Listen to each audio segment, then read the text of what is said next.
fucking podcast Tuesday. Ladies and gentlemen, boys and girls, people over the age of 18, welcome to Advice Unfiltered, episode 18, season 2, with our special guest, Al. 19. 19? 18? 19? 19. I was just testing you all. I was making sure you knew. It's episode 19. Here we go. There it is. Well, we're all confused today. I'm all off right, today. as always. I'm off, whatever. First off, as always, welcome to the show. If you are watching on Instagram, Facebook, TikTok, if you're watching from anywhere around the world, if you're new and you're tuning in to see some of the people, obviously we met some I people. don't have another private account. No, there's no accounts. There's no. He's here live. I hate that stuff. So, but as always, we thank you all. If you want the best,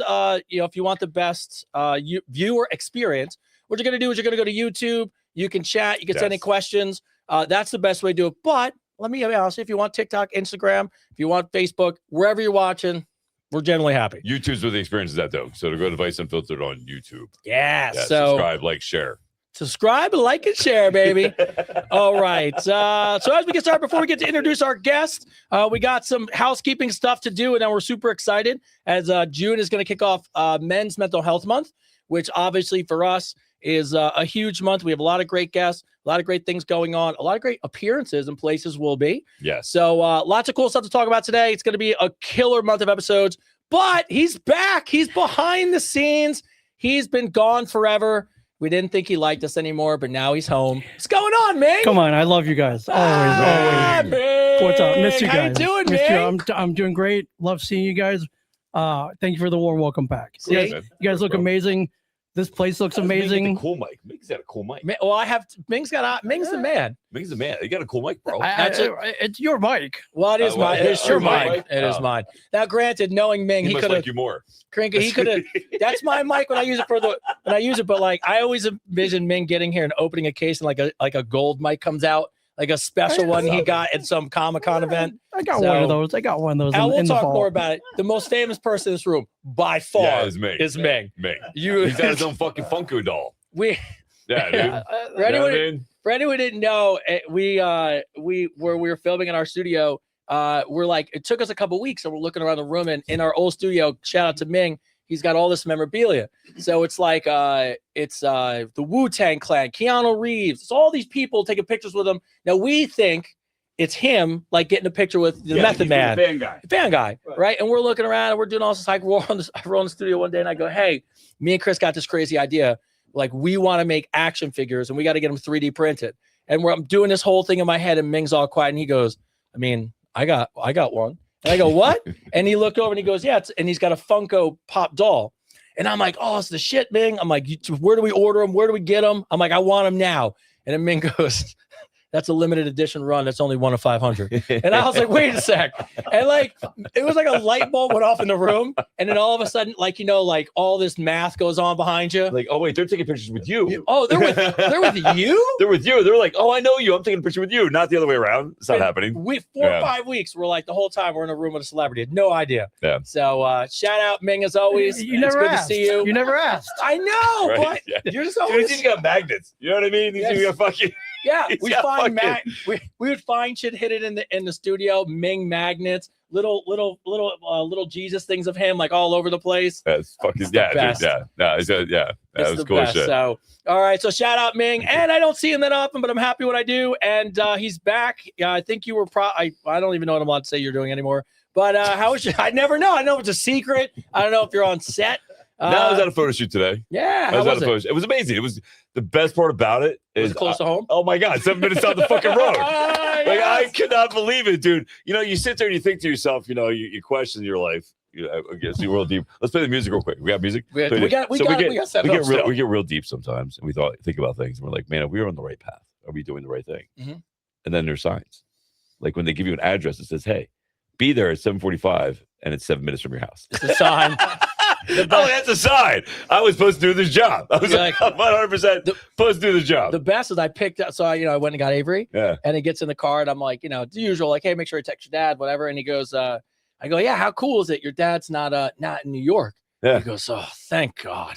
He's like, And like almost like an agent of yours. He's like, thank God, the wear and tear on that man. Like he just better that he's home.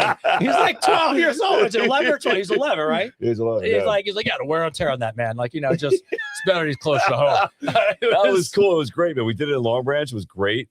It was outside shoot. I got to pretend I was playing golf a little bit. Is that what it was? Like a golf thing? No, so it's for there's this pill you can take for like your degenerative eye disease, your retina. Yeah. And there's a pill you can take that's supposed to have a vitamin in it. It's supposed to slow and stop the progression of it. Nice. Okay. It's like the third product of it, the third run generation of this product. Or whatever it is. Third product or run of this product. But yeah, so that's what it was. I thought it was eye drops when I was going. I was like, all right, I got there all tired. I'm like, they got eye drops. I'll be good. I got eye drops. I was like freaking, here's a pill. And I'm like, that's not going to clear my red eye at all. I'm like, it would have been great if you showed up and you're like, dude, my vision is like fucking 2020 again. I got literally rolled out of bed and went down. Like freaking rolled out of bed, did my hair thing, did this and the move. Yeah, the move. Freaking and drove. And I got there and my eyes were like bloodshot. And the lady even looked at me. She's doing my makeup. She's putting makeup on me and just talking to me. And she's like, I might put some eye whitener in your eye. I'm like, isn't that what this commercial is? I was like, I'm already prepared. I was like, just, I thought that's a great line. You're like, I purposely came with bloodshot eyes thinking this is what we're doing. For you guys. For you guys, Oh, my God. But it was cool. It was great. It was a great experience. Everybody I shot with was amazing. Made some really great connections. It was a lot of fun. It was really a lot of fun, man. Yeah. But I'm grateful. I'm grateful I get to do shit like that. That's awesome. And then it's very cool, dude. And then the other cool thing that we did this week is we got to go to the Mike the Situation cover is it, do I say it right? Cover reveal party. Cover Mike the reveal Situation party, party, which I didn't know. Shout out to Mike. Shout out to you, Mike. Situation for inviting me. Thank you. And for letting me bring some really cool people with me. Brought Tony, my co-host here. And I brought Alexis, my hardcore synergy app partner. And what a great connection. That's a good lead in, by the way. You did a good job there. That's a good lead in. See where I was? That was a good lead in. See where it was? So while we're talking about there that, thank you to Mike's Situation because he helped me make some connections while we were there. Right. Yes. So we made some really great connections, right? We met the owner of Tommy's, Yvette, a great human being. We met Mike's mom, another great human being who's got a book coming out. So keep an eye out for Mike's Situation's mom. By the way, mom's book. I was told by both of them that when the book comes out, so I'm looking right at the camera, both of you. You promised that you would come on the show. So we want to help launch. Everyone's got a book. Everybody's got a book. Everybody's got a book coming out. So yeah, she has her own recipe book coming out. Yeah. I think we're allowed to talk about that. I think we're allowed to say something, right?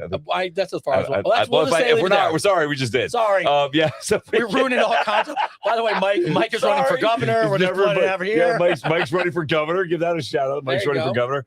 But let's give a shout out to Kurt Steger over at Edison. If you can bring that up, we'll show that at Bentley at Edison, Bentley, Ferrari, and Maserati. Shout out to Kurt. They stepped up, man. A lot of people talk about helping out, and they did. They're helping sponsor the Common Ground Grief Center. They event. did? Yes, they did. So I want to give them a shout out. Bentley. I want to give a shout out to Bentley and Edison, New Jersey. They are not only just sponsoring that event, but they also sponsoring the event in November.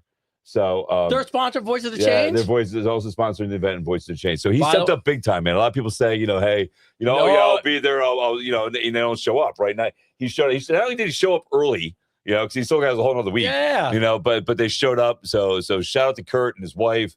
That whole table, man. That whole table is it Tim or Tom? Tim Hicks.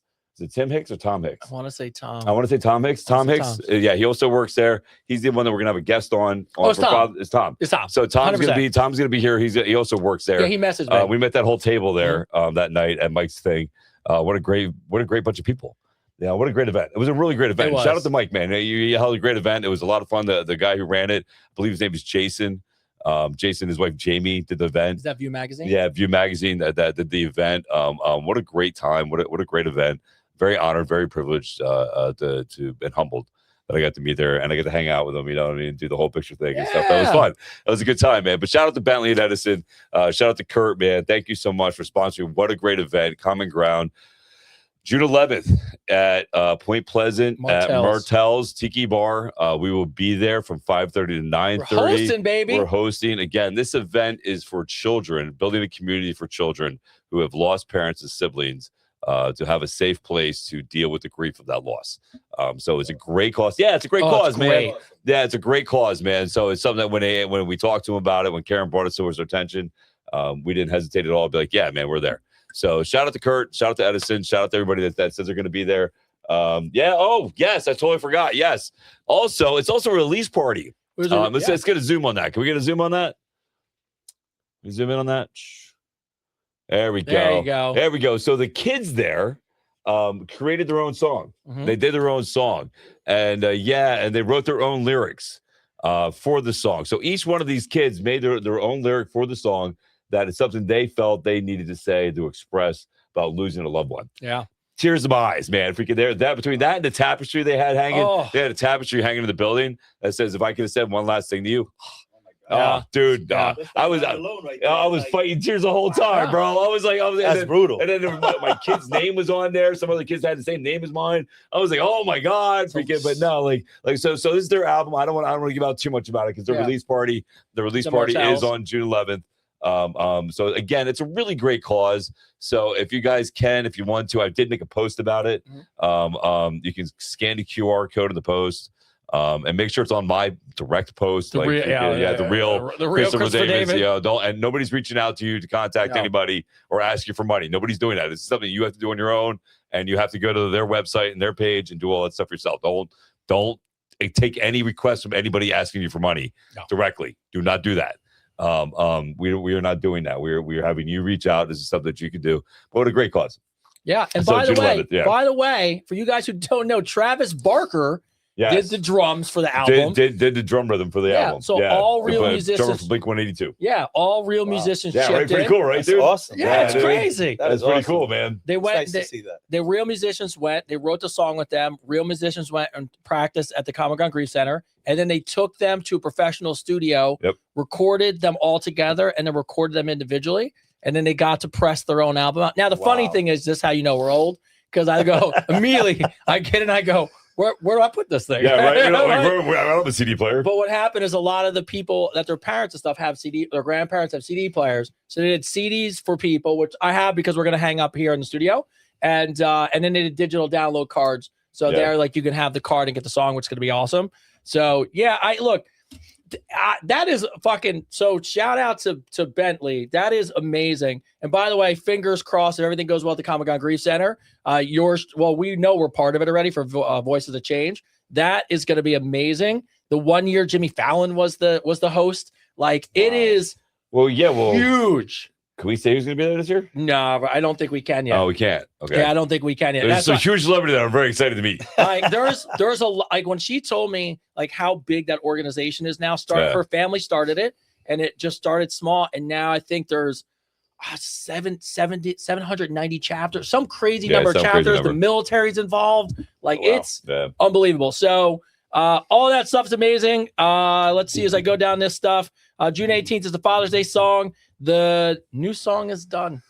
Oh, the Father's Day song? So this guy here, man, he likes to try to make me cry. So and all of our guests, including Al, will be able to push it out for us. But what we did is we wrote a song to dads, people who are going through the decision to end their existence here, people who've lost people, the struggle, the mental health struggle, being a provider, having no one in your corner. We lose a lot of people during this time of the year for every month. Yep. So it's a great spot. So I did write the entire song, and I actually put parts of the song about Chris and his son, parts of the song about the gentlemen who are coming on here. They're woven into the song.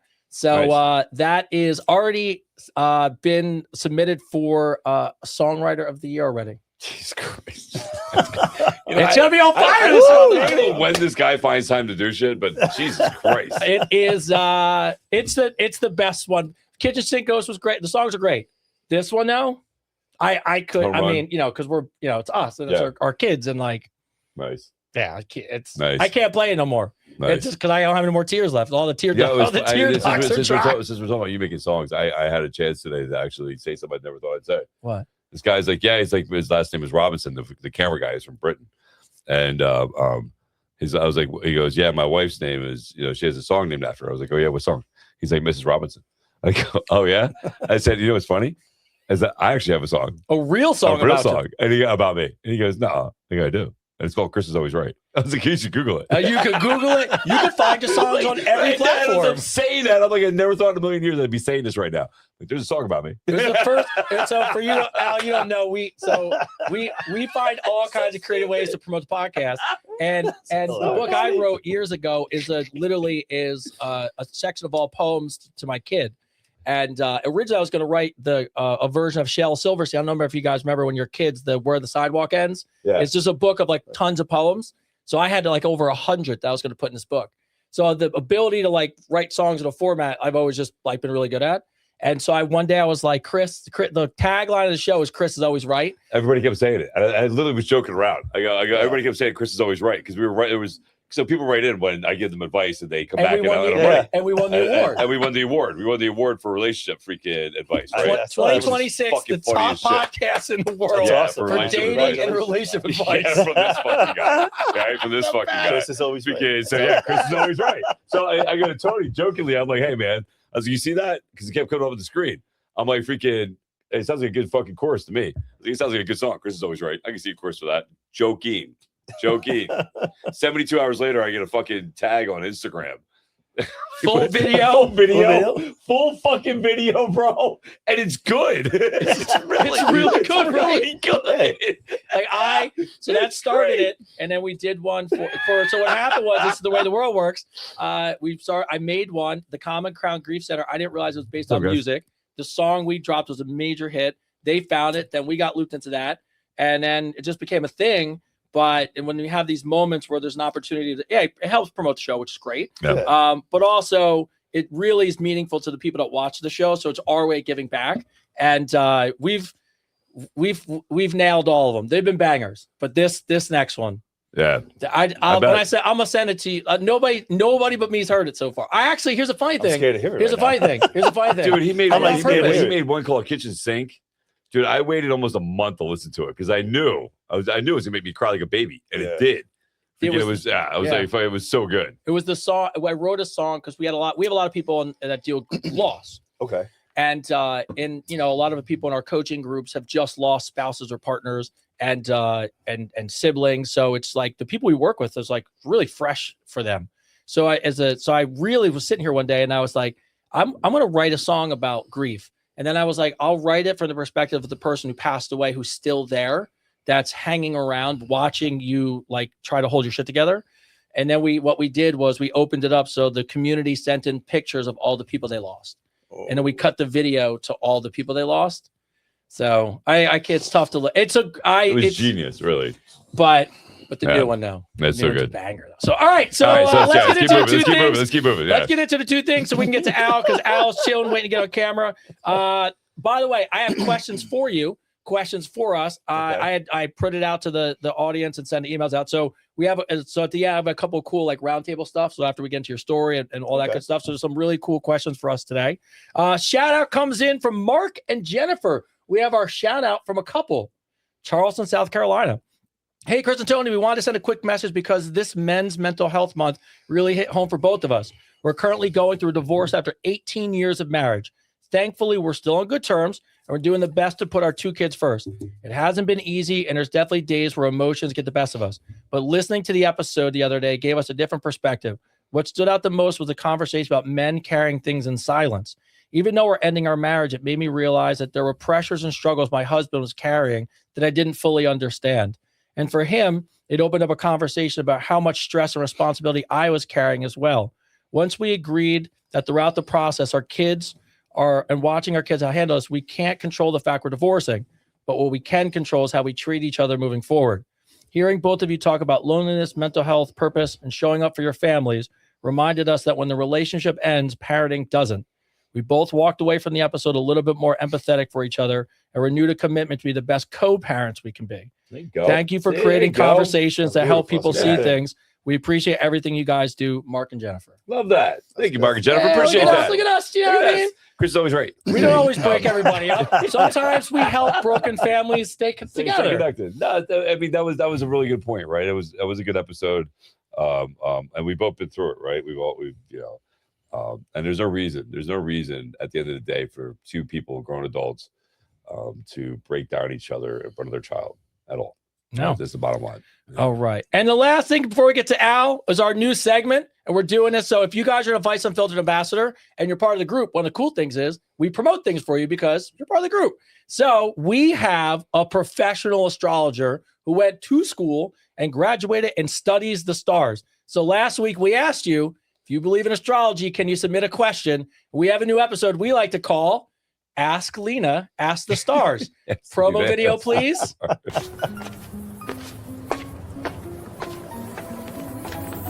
Place your quarter, speak your question, and let Lena consult the stars.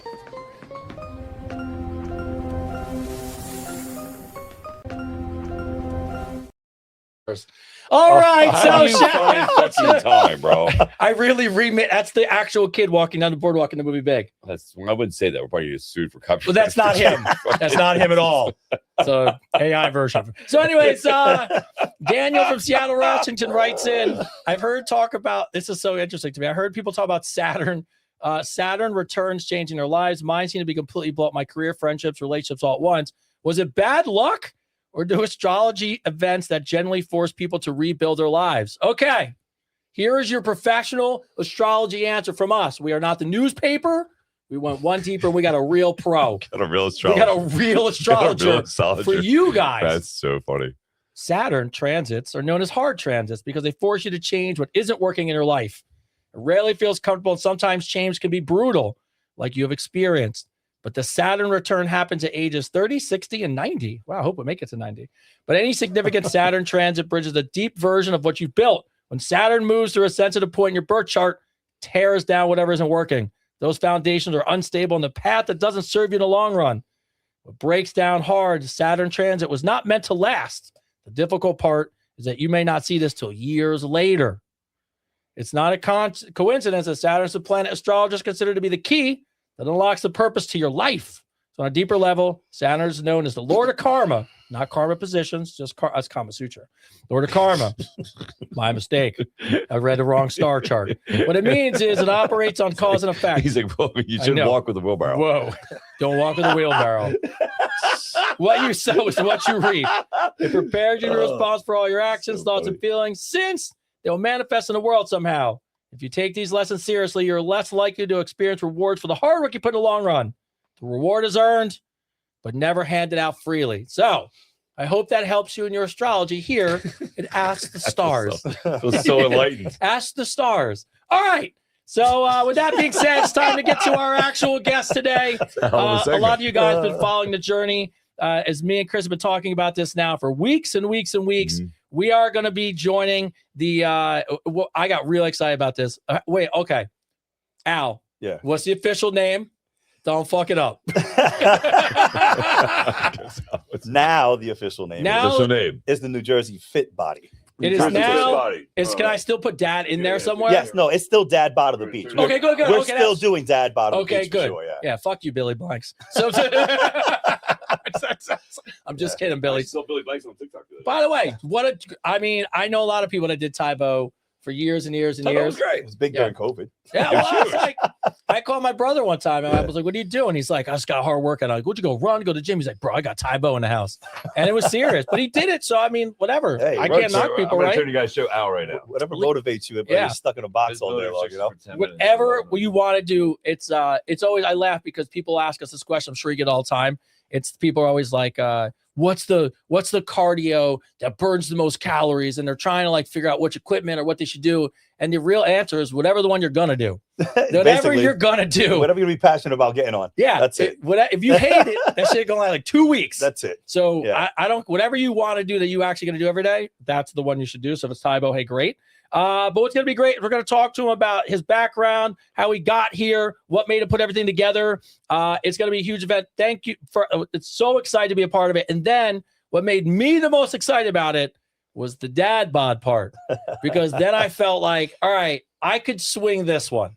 The other one, I said the other day when I put a quote, post out, I like beer and wings entirely too much to go to that level of discipline. I'm not built like that. But as a dad, I could live in that space. So it's going to be June 28th at Bar A in Belmar. Yes. And we brought him on. So here he is, the man in command. What's going on, Al? What's up, bro? There it is. Can you show it one more time? There's the new one. There you go. By the way, New Jersey Fit Bod. Very apropos for New Jersey. I like how you went with the Jersey Shore look. You got the shades right there. That's it. The gold, the flashiness. The Yeah, fun. everything Jersey is, baby. That's it. That's it. We're loud and proud, right? I love that. Dude, why not? Fuck yeah, bro. All right. Yeah. So, all right. So, with that being said, obviously, we're excited to be part of the working with you in this whole event, and I'm so glad that we got to the part of the dads. Before we get into how we got here, why don't you introduce yourself? Tell us a little bit about yourself or the audience, essentially, and let's go from there. All right, well, I was born in New Jersey, Perth Amboy. I've been there most of my life. Left, went to the military at 17. Had my dad sign me up because I wasn't old enough. He said, so I had to have him sign me in. I did 7 years active. I just retired about 2 years ago with 26 years of service. Wow. Thank you for your service, bro. Thank you for your service. It's a long journey. Service, bro. One shirt to take off. So I have another one that's still on me, but I got about another 5 years with that if I want to leave that one. So I became a federal police officer after that. Nice. While in the journey of those two careers, I bartended, I DJ'd, and then I got stuck in bodybuilding. I never thought it was something I really do. I mean, I like to work out. I say, oh man, this is nice. I want to get my body looking right. And then it went from that to the next level, and I made it all the way to pro. Did a total of 26 bodybuilding shows. After that, I tapped out. I'm done. My body's like, no more. That's a lot. Yeah. My last 3 was just so my kids can see me. They see pictures of daddy, and they're like, and one day my daughter was I picked her up from school. She's in the back. She's like, Dad, I think you're getting fat. And I said, what? And she's like, yeah, I think you need to go back in the gym so you can go back on stage. And I'm like, are you serious? I was like, you want to see me go on stage? And she goes, yeah, I've never seen you go on stage. Aww. And I said, okay. So I decided to prep. My wife, thank God, was like my anchor with that one, because prepping is not easy. It's easier when you're single, but with a family and more responsibility, it's so much harder. So she had my back. She carried me the whole way. My meals. I mean, even when I was like training clients on the side, because I do private training on the side, she's like coming into the garage with plates of food. Here, make sure you eat. And I'm like, thanks, babe. Like, this is awesome. She was on point with it.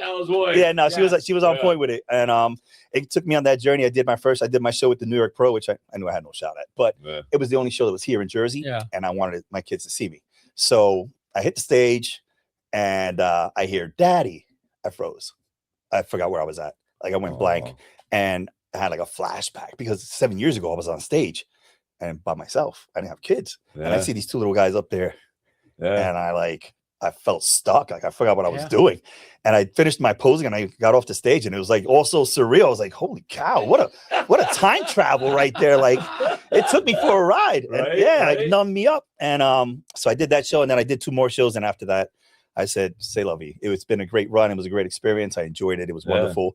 So now, retired completely from the sport. But do I love to train? Yes. Just like you guys. I like to stay in shape. It feels good. It's just part of our lifestyle. So one day I was at a gym, actually at like Paramount, and I was talking to a friend of mine, and I was like, you know what? I want to create something for the everyday person, not just the person that wants to take things so serious, go so hard, and have to be stressed out about looking perfect.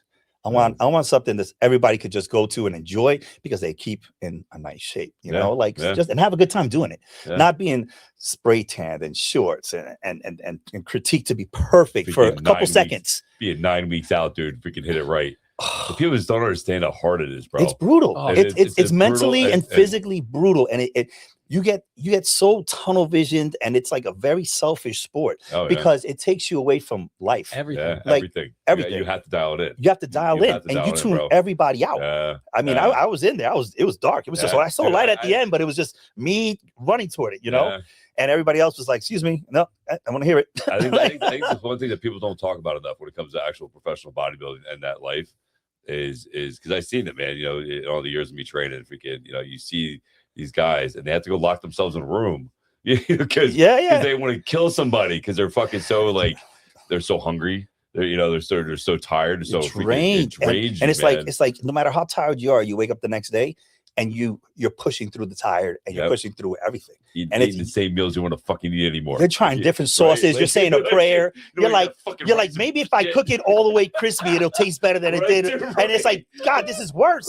It's so fucking dry. And it's like, I'm not winning here, you know? Like a whole more goddamn chicken. I was soaking everything in like vinegar just to get my taste buds to open up. Yeah. It was like cucumbers and beef, cucumbers with chicken, and I'm just like trying to make myself salivate. I get to a point where I would fucking go to eat eggs and I gag. The smell. Yeah, dude, I'm like, I can't fish. do it. I can't do it, bro. Ooh, I was eating fish cold, tilapia cold, and then the worst part was that jelly part of it that stuck to it. Oh my! I had to put that down, and I'm in the car, and I'm at work, so I'm in uniform, and I'm like eating. And the guys at my job, they used to make fun of me because before there was like these meal backpacks and all this. This is back in like 2013, 14. Yeah. I had my big old orange cooler, and they saw me walk into work with this like, here comes Al with his big ass cooler. What the hell is this guy doing? Right? He used to break my balls, and I'm like, I gotta get ready for the show. I need my meals, and they're like, all right. So here I am in the car taking out my fish. If I have nowhere to warm it up, I'm putting it on like the dashboard in the winter and turning up the heat to try to get it somewhat lukewarm so I can put this down. It's a good tack. I'm working with what I got, you know, and I'm just like, I gotta eat, so this is what I gotta do. And I scummed it down, and I'm like chugging it with some like sugar-free juice or something. Just be like, and I'm like, all right, that's meal one. Let's go. Let's keep trucking. I got to a point where I would eat food with water. I would put it in my mouth and I would drink. I had food in my mouth, like so I was just go down. Just so it would go down. You're taking vitamins. Yeah, just fucking go down. Yeah, it was brutal. So after all that wild experience, which it was great. I mean, doing that bodybuilding stuff, it teaches you a lot. You get to learn your body like amazingly on what you can do with it genetically, what you're built to do, how far you can go, and what you can handle. You know, it's a mind testament of, can I continue with this journey of food and this training and this exhaustion, like to get to my goal where I want to be? Am I that good? Can I be that good? And that's the tunnel vision, is that you get stuck in this thing and you're just like trucking and you're like, I'm not breaking down because somebody's working harder than me. Somebody's more focused than me. I got to keep going, right? You test the will. And that's where you get stuck. And that's where everyone gets that vision at, and then you want it and you go hard for it. So been there, done that. I'm all over that. Now my test of will is my kids, my family, the future, what I have going on. And then at the same time, I'm looking at other things of like what I'm doing now with the Beachbody is, I think life is a big experience with everything that you do. So I think experiences are what matter. You know, we have bad ones, we have good ones, but an experience you could always talk about, because without one, you don't have anything to talk about. Right. So this is going to be something that I want to give everyone an experience to have, do and talk about and be part of. And I think this is a good way to do it. I started last year with King and Queen. I did it in 8 weeks. Amanda won last year, right? The first one was the Headliners, is gone now. Yeah, that's right. We had 150 people attend. People were nervous about doing it. I was more nervous about just putting it together. Yeah. I had no idea what I was doing. And I did it. It was very successful. Everybody had a blast. They loved it. They were like, are you doing it next year? And I was like, yeah. But now I got to find another place because Headliner's gone. Yeah. So speaking of men's mental health too, if it wasn't for a friend of mine who helped me get the venue, who's not here with us now, I would never have had the venue. So really? Sorry, yeah. Yeah, no, it's hard. Dude, no. You're on welcome to our show, bro. No, it's crazy. Show, bro. That's what we do, dude. It's crazy. That's what we do. Thank God somebody's crying besides me for once. Fucking both bro. the two of us. Dude, if we get almost every episode, we have a 33% cry rate. Yeah. 42% of the episodes there's tears. No, but we do that. That's we're people. Yeah, we're human beings. Yeah. Bro. Things like that motivates us to be better, right? Yeah, no, definitely. His name is DQ. A lot of people know him. He's a bartender. He started is that the one that just happened? Yeah. That just happened like a couple about a week ago. About a week ago. Yeah. I heard about that. Yeah. People were asking me if I knew him. I didn't because I don't go out. So he was a great guy. The guy was just like great energy, good person. I mean, even if you didn't even hang with him, and he saw you and he knew who you were, it was like as if you guys did hang. Yeah, that's the kind of person he was. It was like crazy. So I had hit him up and I was like, hey, I really need this venue at Bar A. Is it possible I can get it? And I sent the video. He goes, I got you. And he showed it to Tom, the owner. Tom hits me up. And he tells me to hit Tom up. So I hit Tom up. He comes back to me. He goes, yeah, you showed me this video, man. This idea looks awesome. You did a Headliners last year and it looks great. Yeah, we'd love to do it. Nice, and I was like, awesome. This is great. Now I got my venue down the shore. Woo. And then on top of that, I was coming out with my product too. With Verified Fitness, with my straps and everything. And we were going back and forth with ideas because he was in the middle of making a speed tins. those shakers that just came out. Yeah. So that he was part of that company. That was his idea. That's it. Yeah, and he was doing. I mean, the idea was awesome. He was so excited about it. He was telling me about all the stress, basically breaking it down because it's a patent and stuff like that and everything. And I was like, I don't think mine's just so mechanical, but I'm looking for. I got to patent my stuff too. How does that work? Yeah. And he was helping me out. Gave me a good lawyer to talk to and everything like that. Helped me get the bar A thing. And he was so excited about my strap. He was like, dude, when is it coming out? And I was like, it should be here soon. And it's because the tariffs and everything going on right now. It's been like a nightmare. Dude. We have a guy with a pickleball bag. That's the problem right now. Yeah, he's had a real bad problem. Yeah, his pickleball bag is up in the air right now because of the tariffs. Yeah, it's a wild ride. Yeah, so dude. He's like, when do they come? I said, oh, should be here soon. So the sad part of the story is Monday, my straps were supposed to come in. The truck broke down. On my way home, I get a call. Did you hear what happened? And I said, no. They said, we found them dead. Wow. And I said, what? The day. I was like, wow. damn. Wow, bro. That hit me hard. Yeah, dude. No, I mean, he was young too, right? Yeah, young guy. Yeah, dude. Yeah. Sorry about that, man. It hit the community hard. They had a big charity for him, right? For his family. Yeah, they had it at Bar A. Yeah, they had it at Bar A, right? Yeah. He was a good dude. He was a very good guy. I'm sure he's gonna be missed. Yeah, obviously. Dude. Yeah, obviously, right? Yeah, dude. No, it's hard. A lot of love from a lot of people. Dude, you know, if you can, that's one thing we want to bring awareness to about how mental health is a real thing, especially for men. You know, especially this month, right? Yeah. And so it's awesome you're able to talk about your friend, bro. You know what I mean? And you know, God bless his family. You know, 100%. No, it's wild. You know, we all go through it. I mean, I've been a cop for 20 years, Coast Guard 26 years. I've seen death. I've seen ugly stuff. Yeah. You know, it's ugly out there. Yeah, dude. No, it's not a nice and it's wild because, like, you know, working in New York, working in DC is where the two locations I worked out of, and people like, oh, I love that city and I love this, and I was like, yeah, I bet you do. It's really cool, right? I'm like, but what people don't realize as cops and firefighters and EMTs and nurses is that we see the ugliest parts the worst, of bro. every city. Yeah, dude, the worst of the worst. And no matter bro. how beautiful you may think that picture looks, you have no idea about how ugly it really is on the inside. Yeah, it's wild to see that. Yeah, at work one day I was doing interviews, and I interviewed it was this woman who was the wife of the guy who was running the MTA, and I was like just talking about, you know, we just talked about the city. Right. And she started talking about like the underground, like the grimy, like underground their city. Yeah, oh, it's wild down there. There's 6 levels. You know, they go down into the city. Yeah, it's just crazy. Yeah. But well, you saw the people caught out of the subway the other day. If you get out of the subway, the manholes. Yeah, it was like, oh, dude, it was like Teenage Mutant Ninja Turtles and shit. Fucking, they were like, there was like a dozen of them coming out of one manhole. Then you look down the street, there's another dozen coming out because another manhole. Fucking, you know, like, you know, that's the thing, man. When you live in New York, just because you live in an apartment, you don't know what lives under you. There's a lot of things or above you, or fucking in the walls. But I bet you, literally in the walls, probably too. Right, dude. I bet you any amount of money, I'll put everything I own on it. If you put a Ring camera or whatever, and you, I'm sure there's camera footage, right? Yeah. And I guarantee you, there's just people walking by like nothing's happening. Yeah. Just people coming out. Oh, 100%. Just keep it moving. Yeah, kill television. 100%, bro. Yeah. Like only 100%. one person will stop and be like, does anyone see like what's going on here? Everybody else, just right down the street. Just not even looking. So anyway, let's get back to the event. All right. So your event. My event. Yeah. So this year we have Dad Bod of the Beach. I created Dad Bod of the Beach because, well, I'm a dad. Yes. And I think daddies need love. And I see a lot of dads in the gym working out, and dads don't want to go on stage and do this hardcore stuff either. But you know what? We keep ourselves in shape. We look good. We feel good. We work hard. We take care of our families. We deserve some love. Right? Oh, yeah, dude. And I said 100%. I'm doing Dad Bod on the Beach. Yeah. And I said, how can I make this more memorable and cool? I said, well, it's not about just dad getting on stage. I want the babies on there with them too. I want dad to go up there with the kids and have a blast. Flex out, rock out. I love that. Show that off. I fucking love that. Right? That's great. Because isn't it? The kids, no matter. My son is turning 4. Yeah. And my daughter's turning 9. But I know that later on in the years they're gonna be like, Daddy, remember when we did that show and we went on stage? Oh, dude, listen. All I can say is thank God that. we're doing it here and not in California, because I was, you know, Mike Kern, I follow Mike Kern and he follows me too. If we can, I'm sure he follows you. If we can, his son. Have you seen this kid's son? Mike Kern's son is like freaking. He's like my kid's age. And he's got like an 8-pack. I'm not. like, yeah. I was watching this kid work out. And I was I was like, oh my God. I was thinking over my son. I'm like, yo, go do some push-ups. That's your reminder that there are people who are just genetically more gifted than the rest of us. Mike Kern and his kids showed up, and you just have to hang your head down. You're like, yeah. Go walk.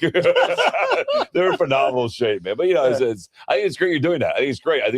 I always, whenever I see parents at the gym, whenever I see dads at the gym working out with their kids, I always go out of my way. No lie. I swear to God, I go out of my way, and I go, yo, man, I just want to say I'm proud of this. And I look at the kids, and you should be proud of your parents. So you should be happy your dad's taking you to do this with you. It's a great experience and a bonding experience for you. Yeah. And no, I love that. I think it's great that you're doing that, dude. I think it's amazing you're doing that. Yeah. So it's a great category. So I came up with 3 rounds, right? So for round 1, of course, the fitness round, we all go out.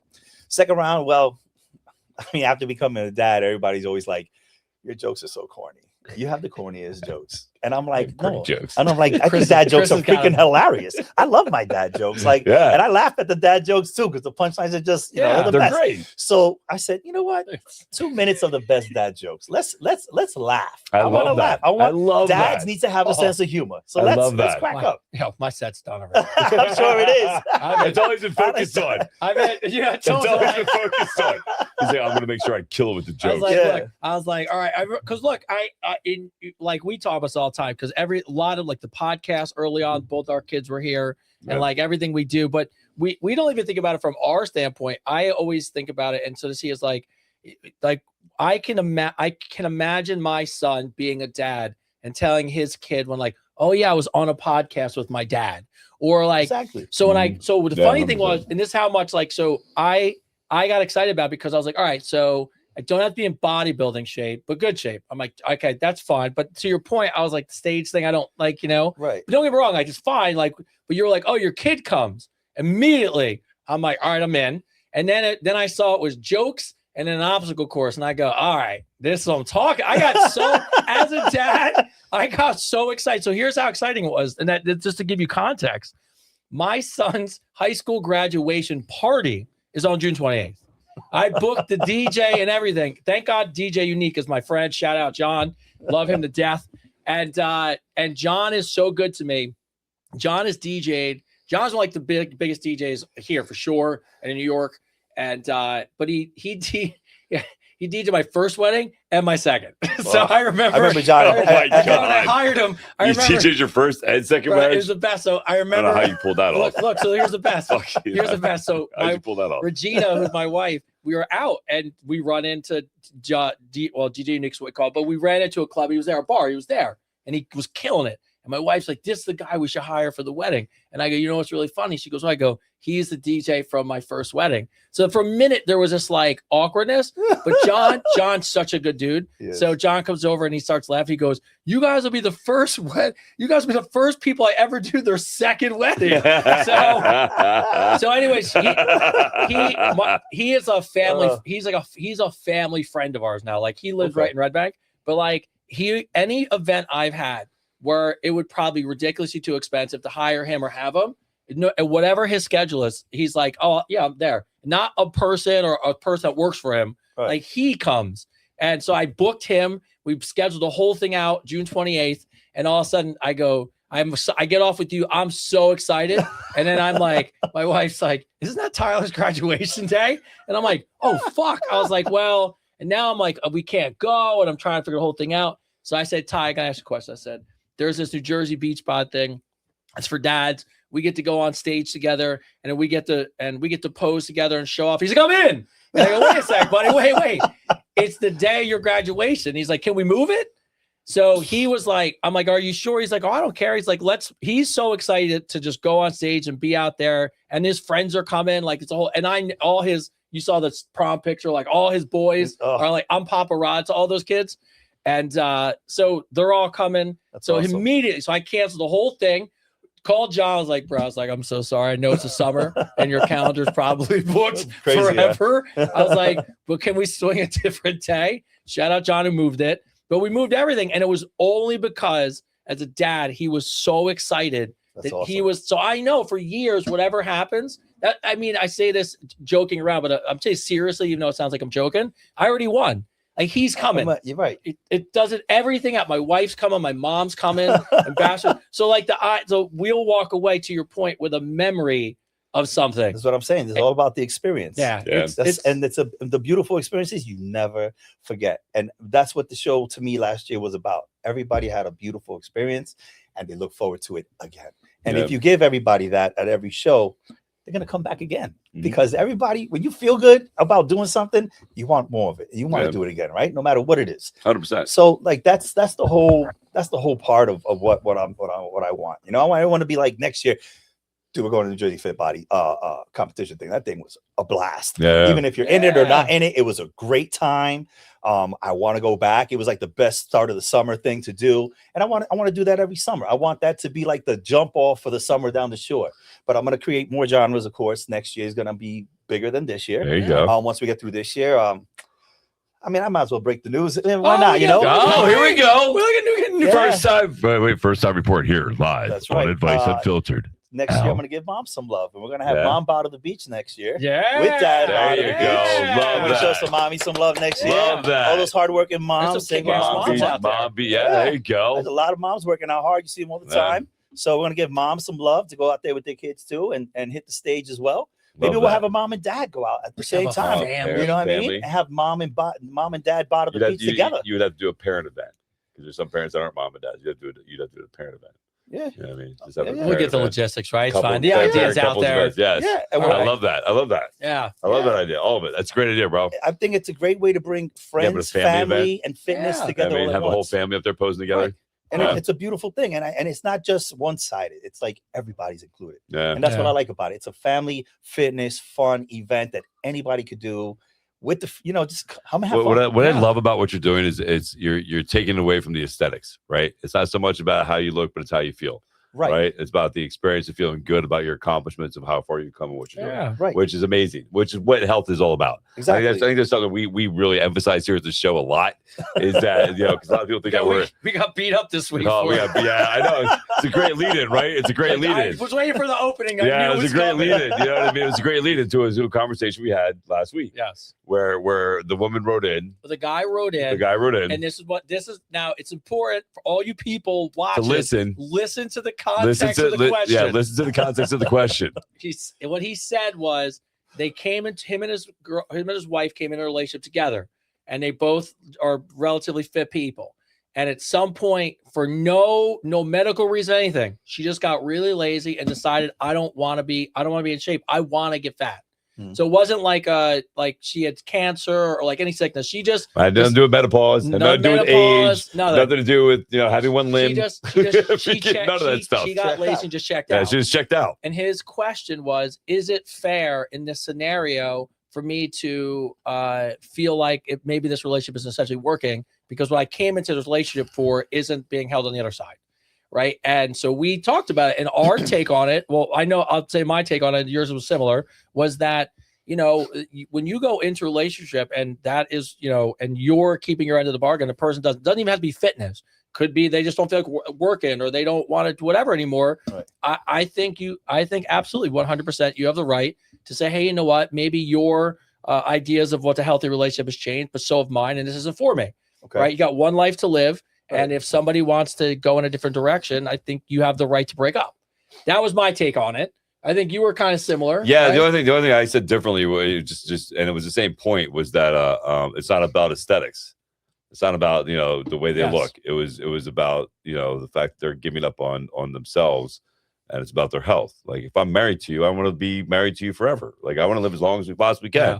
Right. I want you to be able to do things with me, right? And not worry about if you're going to have a heart attack because I want to go take a hike, or I want to go take a walk. Like I want you to be able to do things with me. So yes, there is a certain obligation you have when you're with somebody to live your best life. Yeah. And to be your best health wise, but they came at us hard. Yeah. Again, it was like, they were like, women already have more body fat than men, and women have menopause and all this stuff. And all I got to say to all those things, I want to make it really, very, very simple for everybody to understand. What you said was out of context of what the question was. Most importantly, if you heard what the question was, they had nothing to do with any of those things. No. Yes, life happens. But I also want to put this also into context. Yes. As much as you want to say you have menopause, you have more fat, age, all these excuses that you're throwing at the page. I want you to understand something. I saw a 91-year-old woman complete an Ironman competition.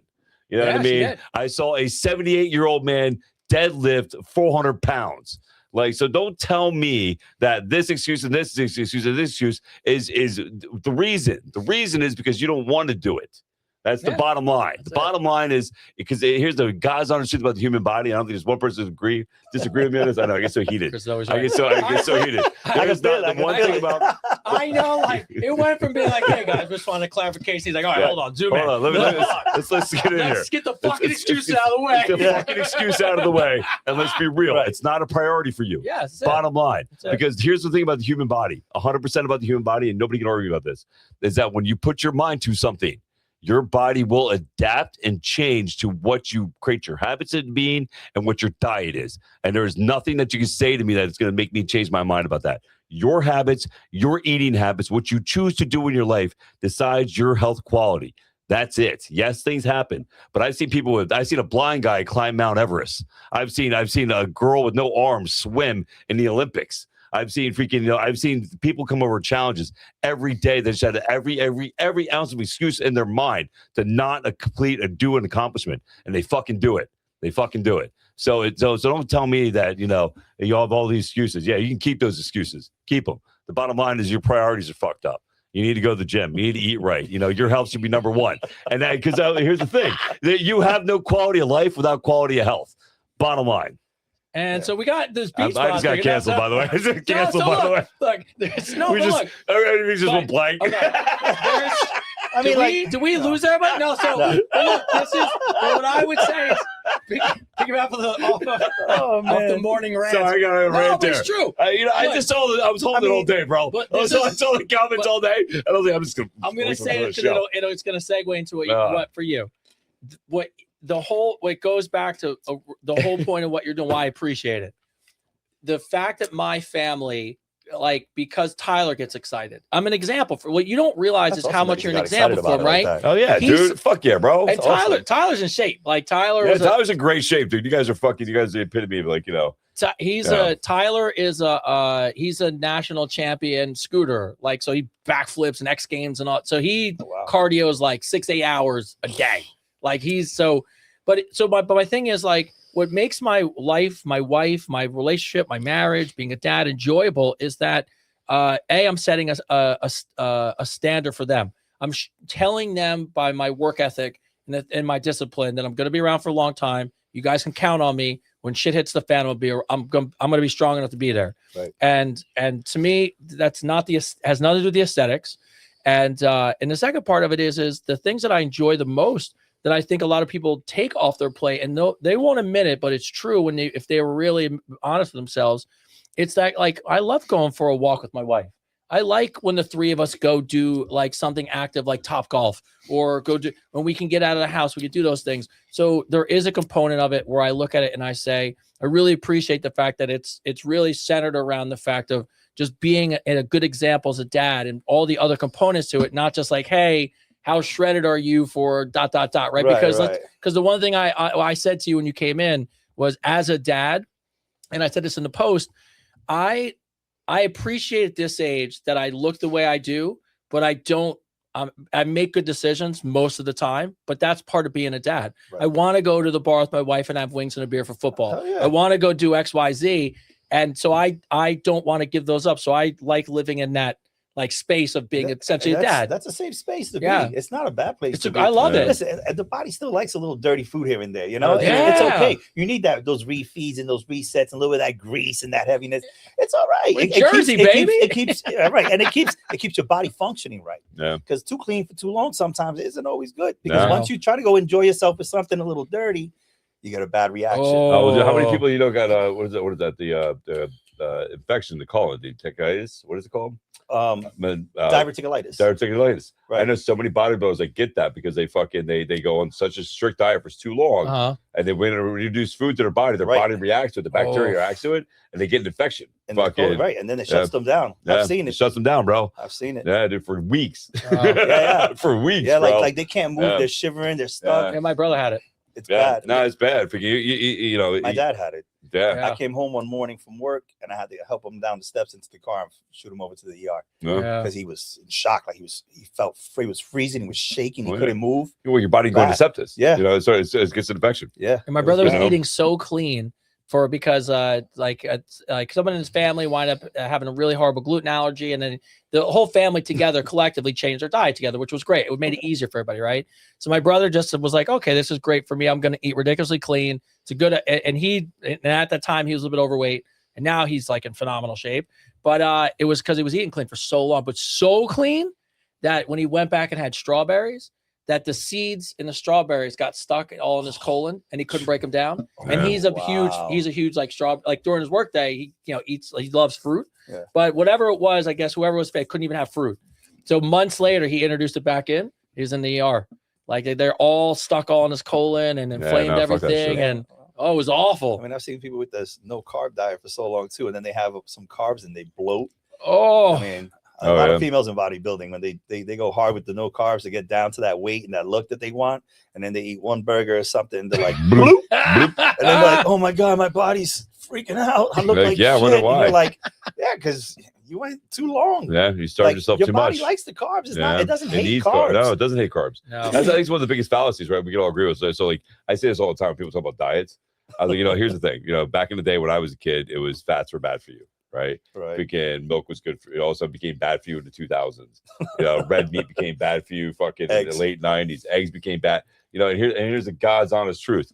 You need all of that. Yeah. You need all of that. You need the protein. You need the dairy. You need the freaking fats. You need the carbs. I mean, you can't have a vegan cat. No, you can't have a vegan fucking cat. Vegan cat anytime. Yeah, dude. No, you need that stuff, man. Yes, there's different ways you can go about getting it.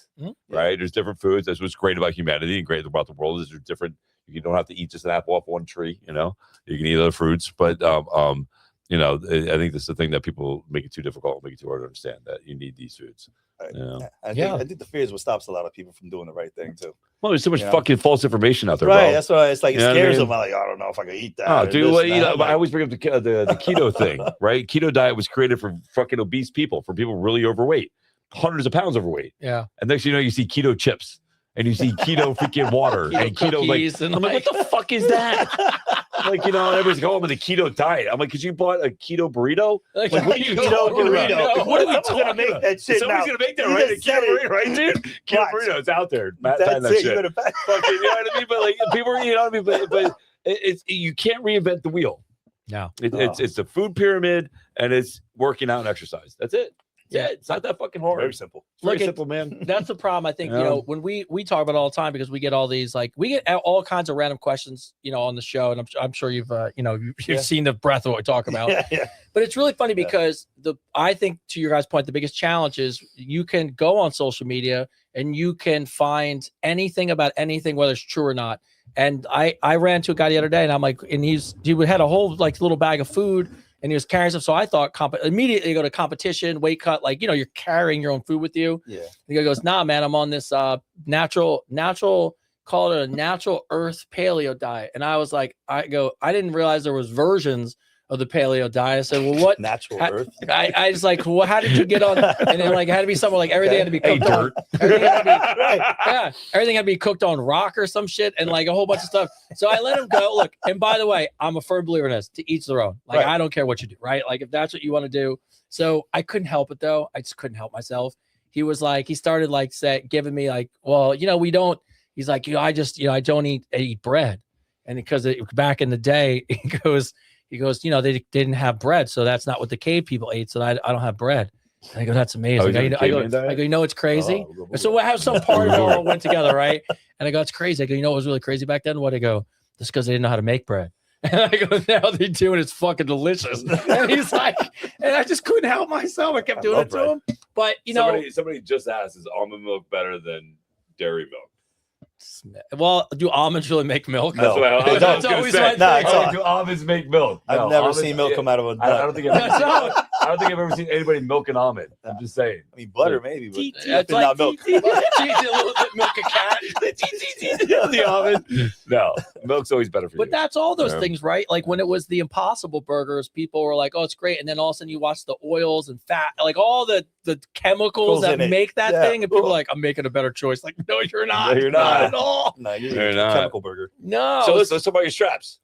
Oh yeah. So let's do some strappage here. So Al, show us. Let's go, man. Promote your business, Al. Yeah. So these straps, what happened was during my career, I had torn my tricep. I had a ulnar nerve pinch and things like that. And I was struggling with my workouts, like trying to hold on to weight. My fingers kept opening up on me and I had to finish through, but regular wraps wasn't doing it for me. So no matter how many times I wrapped it, I'm still like opening up and I'm like, man, I got to finish. This sucks. I can't grip anything. Yeah. So what I did was I created this isolat strap. And what I did was I made it so that when you get to that point, or if you have a C4 issue in your neck where you can't really grip anything, you have tendonitis, you have arthritis, golfer's elbow, tennis elbow, and these tendons in here are all jacked and your forearm's swollen, you can't hold on any longer. Well, you can lock right into a cable machine with these and you can do any kind of cable movement that you want to do without having to grip it. Nice. I mean, you can hold on to the strap. I mean, the Velcro is heavy duty. So once you lock this thing around your wrist, here, could use that in the bedroom. This is like, yeah, man. I mean, you could probably hook up to your sex swing if you want to just like, Tarzan yourself around. So, ladies, Al created you this. Oh yeah, this straps onto your bed. It does. We're gonna find you new markets, Al. Wait, hold on. Yeah, here a clip part. So you guys show the clip part. Wait, see the clip part. Ready? So, ladies, freaking look. Hold on. Wait, the clip's right on? You gotta hit the clips on the side to open it. Okay, hit clips on the side. There you go. And it goes right in. There you go, right in. See? Look at that. Quick release though. Now you're mine. Now you're mine. Now you're mine. Unless I want to let you go. No, here, show this one too. Show that one too. Show both your products here.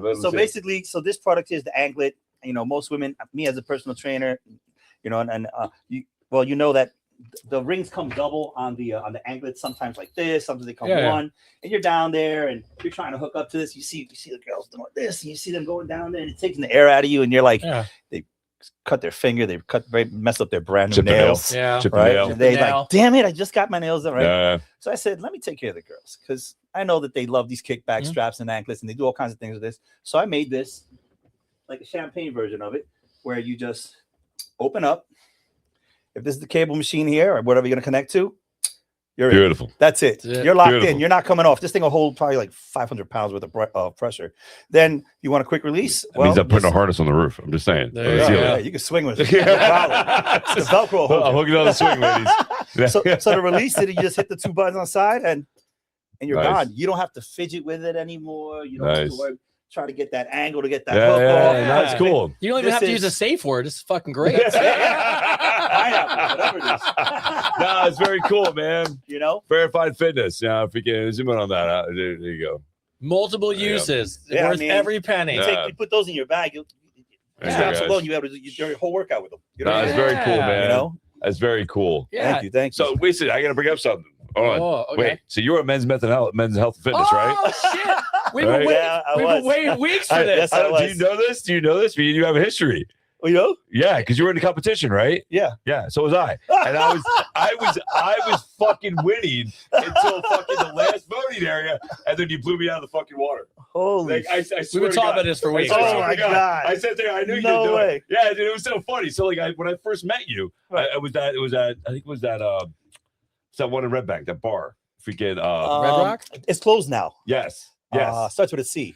Are we talking about downtown? No. Centrata. Centrata. There we go. Which was the downtown? It's gone now. Yeah. And I'm thinking, man, this guy looks fucking familiar. I'm like, how the fuck do I know this guy? And then all of a sudden, like the ads came up again. Yeah. And I saw you on the ad. And I was like, that's the motherfucker that beat me. Yes. Bro, we've been talking about this since we signed up. I was crushing it. And then you came out of nowhere and blew me out of the water. I'm like, oh, fuck that guy. I love it. So I just want to say congratulations. It's cool. It's all right. Cool.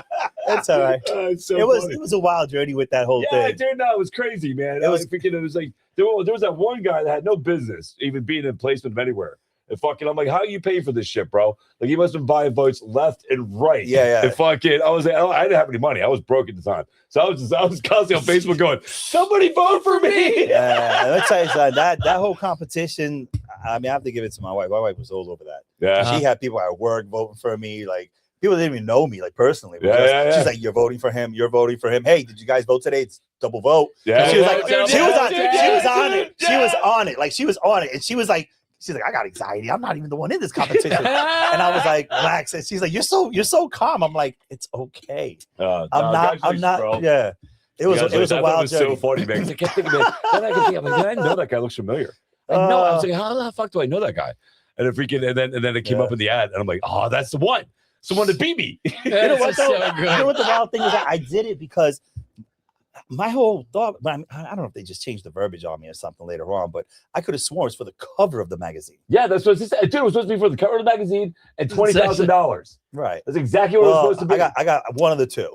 Yeah, you got this one. I got the $20,000. I never got the cover. Really? Right. And I'm not the only one because I had to hit up some other guys that wanted the show as well. And I was like, is it just me or were you thinking that you were gonna get that? Like, yeah. Well, then I also found out that fucking only like 10% of the proceeds actually go towards up to 5 to 10. 5 to 10 of the proceeds actually go to helping fucking vets and everybody else. Hundreds of us. Yes, dude. And all over the country. Because there's 20 in each state. Those guys made millions. Yeah, dude, they made millions because there's 20 in each state. And then it got down to us in the East Coast. Right. Fucking, and then fucking, yeah, dude, yeah. Freaking, I was like, wow, what a fucking scam, bro. Oh, yeah. And then I went on TikTok and I found a guy that was talking about it. And he was talking about what a scam it is. Yeah. And I was like, son of a gun. And son of a bitch, bro. It really was. I was disheartened by the whole thing. You saw, like, once I won it and I started seeing how everything was being played, I was like, you son of a gun. Yeah. And then they put me in the edition of like the Olympia magazine. Yeah. So it was like the cover was all about the Olympia.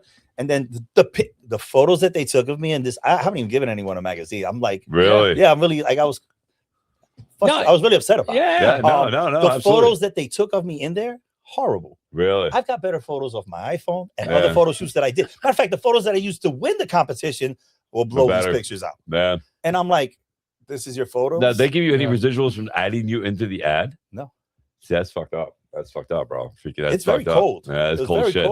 That's cold shit. Like it's like that. You should get like a year's subscription for free or something, bro. You know what I mean? It's just like Dave Chappelle said, cold blooded. Yeah, dude. Yeah, dude. That's fucked up, man. That's fucked up, dude. But whatever. It was like I said, you have experiences, right? Yeah, no. That was one of them. Right I'm not bitter about it at all. Yeah, motherfucker. He's not bitter. But here's the best part. When we go watch this back later, this is exactly what he said. He said, I gotta talk to you. You gotta lean on it, everything. Well, it's funny because I knew you didn't watch the show, and I brought it up a while ago. Yeah. I was like, man, he doesn't know it yet, but I'm gonna say something. I was like, fuck it. It's like you just know me and him have a history. Yeah, it was funny, bro. It was funny, man. No, congratulations, bro. That's hilarious. Thank you. Yeah. It was a wild run. It really was. Yeah, it was cool shit. It was listen, to win men's health, men's health fitness magazine. Men's health and fitness. It's not a small accomplishment. That was a big competition, dude. It was hard. It was very hard. I mean, it was a lot of support. That's what the whole competition was built on support. The whole thing. Oh, yeah. Whoever had your back pushing you through it is basically where it was at. That's all it was. Well, we learned it because when we won the Signal Awards. So we just so you know, we won some shit too, bro. By the way, we won some awards too. I saw this, Al. I saw your shelves. The other ones aren't here yet, Al. No, you know what's funny? Thanks for my back, Tony. That's right. By the way, I actually feel better. It's great. I have my small. I shot for them, but in 96, I went and did a photo shoot for them for Men's Health magazine. I went to school my freshman year. I ran into a guy, wanted to be one of my best friends for a long time. He started the first under 30 modeling agency at the time, and it was all college kids. And started a business, and it wound up being, of course, this makes total sense. That women were, I think he had like all his models were women, and he would have them for like calendar shoots and photo shoots. But I met him, and I was a dude, and I was in shape. He's like, you'll be the only guy on the roster. So I used to go to all the events, but through him, I wound up being Cosmo's most eligible bachelor in the country. I was in Cosmo magazine. I was doing all this stuff, but Men's Health magazine, I got to shoot for them. And they came out and did a whole shoot, and I was like, "Oh, I'm gonna be in the magazine. It's gonna be the shit." Ghosted me, dog. Damn! I still have the photos. You would think a more established magazine would have a better rapport with the people in the fitness industry. Yeah, you know what I mean. Like, you know, we're the ones that make the magazine good for you. Yeah. The reason why you have the magazine. If it wasn't everyone was keeping it shape and pushing, dude. you have nothing to print. Yeah, dude. Yeah. You know what I mean? That's why we appreciate these, because what we didn't know when we put in for the contest, it was you had to vote, but it didn't ask nobody for money, which was like a huge. That's big. I mean, we've also paid to be in it, so it was that.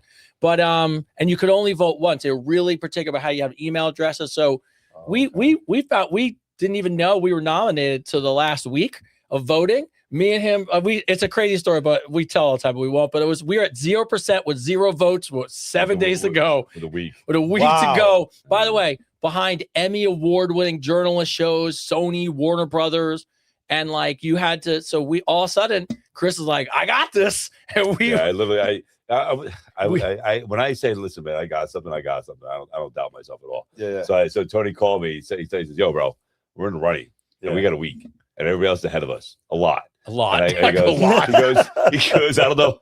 He goes, I don't know if we can win or anything. He goes, I don't know if we can do it. I was like, I got this. I was like, watch.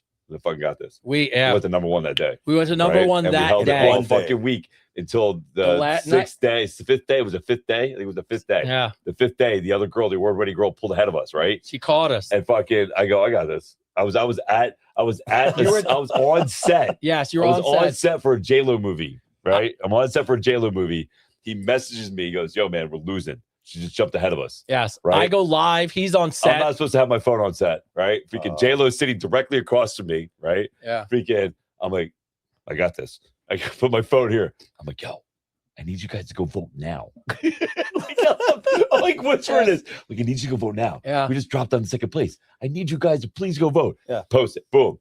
I'm already talking about we're going to be 2nd place, and it's good. We've still nominated. Amazing. So we have the show Tuesday night. Yeah. Freaking before we know, his kid's sitting here and he's sitting here. I'm like, so you think we won? I was like, what do you guys think we did? And everybody, no, we got 2nd. I'm like, we got 2nd. I'm like, that's a huge show. I say, get the camera right on me. I go, we fucking won. Watch. If we can. So the next morning, he comes up. He calls me at 8:00 in the fucking morning, bro. Your work, yeah. He calls me. I'm trading Evan, my boy Evan. Shout out to Evan. I'm trading Evan. And my phone goes off. I go, Evan, give me a second. I said, you want to see something cool? He goes, what's this? I'm like, Tony's calling me to let us know we won. He goes, really? I go, watch this. Tony, I put it on speaker. I go, what's up? He goes, we fucking won. He goes, we won. I go, I'm sorry, I can't hear you. What'd you say? He goes, we won. I'm like, I'm sorry, Tony. I still can't hear you. The gym's really loud. What'd you say? He's like, we fucking won. And I go, all I said was, I told you. Chris is right. Chris is always right. Yeah, dude. Yeah, when I feel it, I know it, bro. When I feel it, I fucking know it, man. Yeah. You know? And even this year, we won again, but it was all votes. And then when we left and what I just say is our community is like really a great community. But we have a great following. Our community is amazing. Shout out to everybody watching. Like our community is amazing. We won we won this year for best relationship and dating advice, and we beat out Gary Brecka, the UFC, for overall wellness and fitness. It was we beat out. When I looked on, I'm like, we're up against Gary Brecka, and I'm going through all the health pros we're against. I'm like, we got again. I'm like, all right, our audience is good. Yeah. We'll see what happens. And not only did we win, but the guy after we won, we don't have the awards yet. They're taking forever to make them. But the guy pulled me aside. He goes, "Hey, I just want you to know something." I go, "Yeah." He goes, "Your audience like loves you." I go, "That's awesome." He goes, No. You guys got more votes than any other show, all of them." And I was like. That's what awesome. I'm talking about. I'm just saying, if you want to compete now, that's good. If you want to compete now, we'll start voting. Coming in hot. They're coming in hot. Coming in hot, bro. Coming in hot. Yeah. So I had a random question for you. So you did 26 shows. How many shows were you doing a year? So when I first started amateur, I did 4 shows a year for 5 years straight. Wow. Yeah, I was. Is there a break in there? Like time? No, right? There's no break. I was hitting show out, and the things I wasn't even picking like small shows. I did maybe 1 or 2 little ones, not like as big, but I was doing the New York Met. I was doing Jersey State. I was doing the shows where I knew it was going to be a hard lineup. Yeah. And the way I looked at it during my bodybuilding career was the only way you could be the animal that you want to be is by standing next to them. Mm-hmm. And you're never going to know what you add up to unless you put yourself right there. Yep. So I didn't want to go and do these smaller shows where maybe I could win and I felt like I was cheating myself. I didn't want to cheat myself out of all the hard work. Yeah. You put so much into this to say, yeah, I did great, but against who? Yeah. Yeah. You know what I mean? Yeah. No, you're 100% right, bro. If I'm gonna lose, I'd rather lose to the best Yeah. than lose to someone that wasn't as good as the best. No, 100%. You know what I mean? So 100%. I was going after it, and I'm gonna stand next to him. And when I got my pro card, I was standing next to Raymond Edwards, who was Mr. Olympia, and I beat him at the Pittsburgh Pro. I was my first pro show. Nice, dude. But I mean, the guy became Mr. Olympia. He had great coaches and everything. Yeah. His genetics were phenomenal. But I beat him at one show. You know what I'm saying? And I felt good about that. You know, that's the thing about bodybuilding shows too, is that people don't understand either, is that you can do really good at one show and literally fucking you can fall flat at the next one. I did the first Puerto Rico NPC IFBB Pro show ever. I went to do that show because I knew it was new. And I said, let me do this. You know, I went back home to where my family lives out in there, and I'm Puerto Rican. Yeah. And I said, let me do this show. Rodriguez. Okay. There you go. I figured that. Latino heat here. I mean? Little Latino heat here. So I said, let me go show some love and you know, put it out there. And I went, and they were calling all the pros up, and they were like, come on, let's go. And I was like, I'm not a pro. I'm here for the NPC part. They're like, oh. Because I was hanging out with the pro guys, I knew a few of them, and I was like, "Oh well, thanks." I flattered, but whatever. Yeah, so then I go on stage, and I took first and overall of the show, and I said, "Oh, I'm ready for Team U." I went to Team U. I took 15th place. Yeah. So exactly what you just said. Yeah, dude, you could be on top one show, next show you fall flat, get smashed. Yeah, dude. And it's like, and people don't understand the timing that it takes, right? Because you deplete your body so much before the show. And that you literally have to spike it right at the right time to get that vein popping out. Everything. So I see guys taking those Reese's Pieces cups or shots of vodka. You know what I did one year? It was so good. I got everybody bombed backstage. Oh, I bet. I took gummy worms and I put them in that loopy vodka, and I had them in a big mason jar. And everybody's like, "What do you eat?" And I was like, "You want one?" Before they knew it, before prejudging, everybody was fucking lit back there. Awesome. They were like, "Don't go by Al. He's got everybody fucked up." By the way, no body fat. Only takes only 3 gummies. So that's why they do a shot of vodka. You do a shot of vodka alcohol. The sugar pops out in your vein next to your bowels. Yeah, dude. Vascular's house. Yeah, dude. Ronnie Coleman, that famous story is when he won the first one. They gave I forget, it was like somebody gave him shots. What was his name? He gave him vodka the night before. Vodka, got him hammered, and he's like, "No, trust me." It was the first time he ever drank. He goes out and wins Mr. Olympia. Right up. Yeah, you're right up. Yeah, dude. Yeah, that's good to know. We're at Bar A. It's like these are the dad. I've already reached out to a few people, being like, "Look, here's the deal. I know going in, like I've just 4 weeks out, and I'm like, all right, I have like a basic plan, but I'm not like stressed about. Like I'm just going. No, I will put a little more attention to it, but I want to stay true to being a dad. Like this is the normal life I live. This is what I look like. It's great. Right. But I called a buddy of mine. I was like, hey, just out of curiosity, like, what do you diet down to? Like, what's just the last week look like for you? Like, you know, just curiosity, because I know, but I don't know at that level. Right. Okay. It's a whole nother level. Right. And then the best is like, he's like, yeah. And then, you know, there's the night before the morning of, just make sure you chug enough alcohol to really dehydrate yourself. He's like, it'll be a good time. Yeah. So I was like, all right, that's a good little tip there. Yeah, but that's what it is. That's why it's a Bar A. Just bang. Just dry up a little. And then, you know, you want to carb up a little. You can deplete a little bit of the carbs and then bring them back in and dry out at the same time without messing yourself up too bad. You know, you got to be careful with that one because you feel like shit the next day. I'm a ground. You know, I know I'm going to feel like shit. It's fine. Yeah. What's all right. So now that you're kind of just, you're living a life, but not living a life, right? Like now that you're back being a dad, right. What's the food that you miss the most? What's the food you're back in? Like, thank God I can have this again. Everything. Is everything? I really don't cut much out. I go with what I like. What I do, this is me in my own head, right? I try to keep it as clean as possible throughout the day, and then I treat myself to something every day. That's the way I do it. And that's just the way. So what's your treat, bro? What's your go-to treat? Depends. I have whatever my body's craving. If it's lasagna, I go have lasagna. There you go. If it's a burger, I go have burger fries. If it's chicken wings and some rice, I go get chicken wings and rice. That's what I tell people, bro. And I enjoy it. We talk about all the time. We talk all the time. Like so one of my sales pitch, right? My sales pitch when I'm training people, right? I'll go. So what are your goals? And you know, as a trainer, what do they always say? What are their goals? I want to get lean. I want to hold muscle. I want my legs to get bigger. I want all this. Right. You know, all depends this stuff, on the right? All this superficial stuff, right? I just want to be healthy, right? You don't get that. And I tell them, I say, listen, let's be honest. Let's bring it down to really the fundamentals of what's really important. Right. You want to be able to eat whatever you want to be able to eat, and not feel guilty. Right. The best way for you to do that is go to the gym. Right. You want to be able to sit there and travel wherever you want to go for the rest of your life. Be able to walk up a pair of stairs and be able to hang out with your grandkids or your kids or whatever and get off the floor, right? Awesome. The best way to do that, go into the gym. Also, the most important one is that when you take your clothes off and you look in the mirror, you want to go, that would do me. Yeah. You know what I mean? I look fucking good. Yeah. Right? Fucking, you want to have those Yeah. right there are the 3 fundamental things that will drive you. Yeah. You know, that'll motivate you and keep you going. But the 3 fundamental things that also keep you young, and keep you moving, keep you going. 100%. You know what I mean? If you can, so you know, fitness it's the best thing for you. I feel like you need to invest into your product, and you're your own Yeah. product. Yeah, your own product, man. If you don't care enough about yourself, you're not gonna do it. No, you know, and you can't depend on somebody else to make that happen for you. You have to be mentally set. Like, I want to fix me. Yeah, and that's where the mental part comes into. It's not anything else. It's not somebody saying, "I got you," and then you need those people that they think you're gonna carry them every day through this, and it's like you have to be responsible for yourself at some point. Accountability, you know what bro. I mean? Accountability. You have to have accountability for yourself. Accountability. I'm not saying you have to be perfect, but at least have some accountability to care enough to fix the problem. 100%. You know what I mean? 100%. And that's where I think you need to be at. No, that's 100% spot on. Yeah. That's what we talk about all the time. We talk about that all the time about, you know, the biggest thing, because people want to play victim, right? They want to play victim, and you can't have a victim mentality. I tell people all the time when it comes to working out and training, it's not the physical journey. It's the mental journey. Right. It's not a physical challenge. It's a mental challenge. Just getting up and going to the gym. Right. You know, but if you do that, we talked about it last week. If you do that, it's the one thing in your life that I guarantee you, as much as you might bitch and moan and complain about going, that when you leave, you're happy you went. Right. You know, every single fucking time. Like, so at least I did that. At least I went. It might not be a shitty workout. You might not have done the best you wanted to.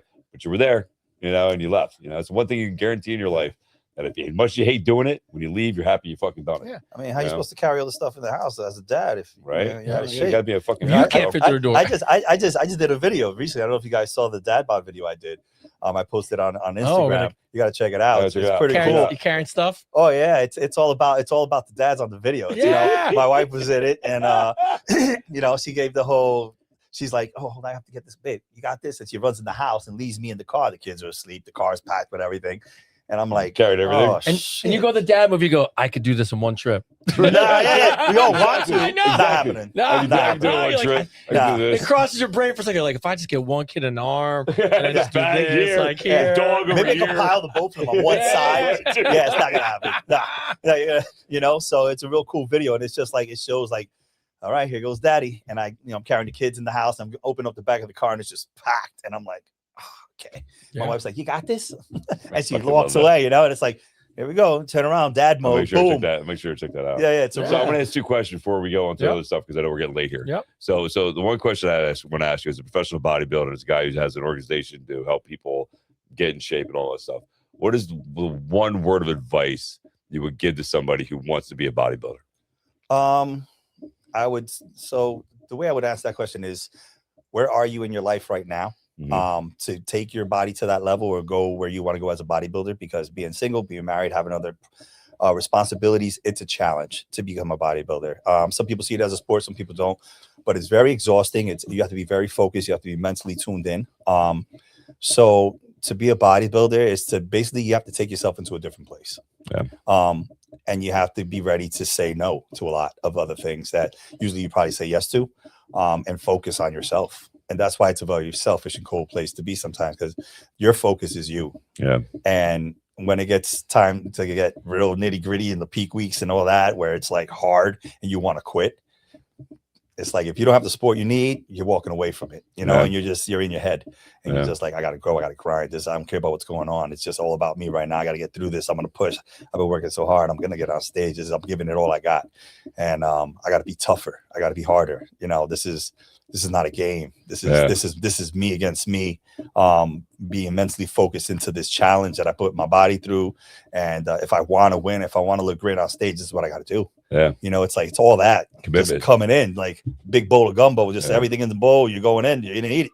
So one big step. So the word you basically be commitment, right? Commitment, the biggest thing. The commitment to the craft, to the art, to what you're doing. 100%. Right. I mean, fitness is fitness, and you can play with it how you want to be healthy, to satisfy your fitness goals and your look. I mean, you can take it as hard as you want, but to become a bodybuilder is something that takes true dedication. Yeah, that's what I mean. It's you have to be truly dedicated to it. Dedication. I love dedication. That. I love that. So my other question is, since we're reaching Men's Mental Health Awareness Month, and you know, we all have lost somebody, right? Yeah. What's one word of advice you would give to a man, a father, a loved one of somebody who's struggling right now? Oh, the grass isn't greener. Because basically, You change the color of the grass if you're gone. Yeah. You know, that's how you think about it. Yeah, I like that. Like, I like that analogy. Like, yeah, absolutely, dude. Yeah, I like that. That's good. No, it's good, man. I'm glad you felt that. I felt that too. That was good, bro. That was really good, man. So yeah, we gotta bring that in, man. That was good. I didn't expect that. I almost made the whole show without starting to tear. Almost made the whole fucking show. Yeah. Wow, that was good, dude. Yeah, let's say it one more time so everybody gets it. Yeah, the grass isn't greener on the other side because when you're gone, you change the color of the grass for everyone. There you go. So it's not like you made anything better. Yeah, you know, 100%. You might have thought it was worse, but when you're gone, it's even worse. Well, you know, I think we've talked about that before in one of the other episodes. You know, I think the people that that struggle with mental illness, or that I don't even call it illness. That struggle with life. That struggle. I don't even call it illness. We all struggle with life. We've all had questions and we've all had doubts. I don't think it's an illness as much as it is a growth period in life. It's one of those moments in life where you get to make a choice of who you want to be, right?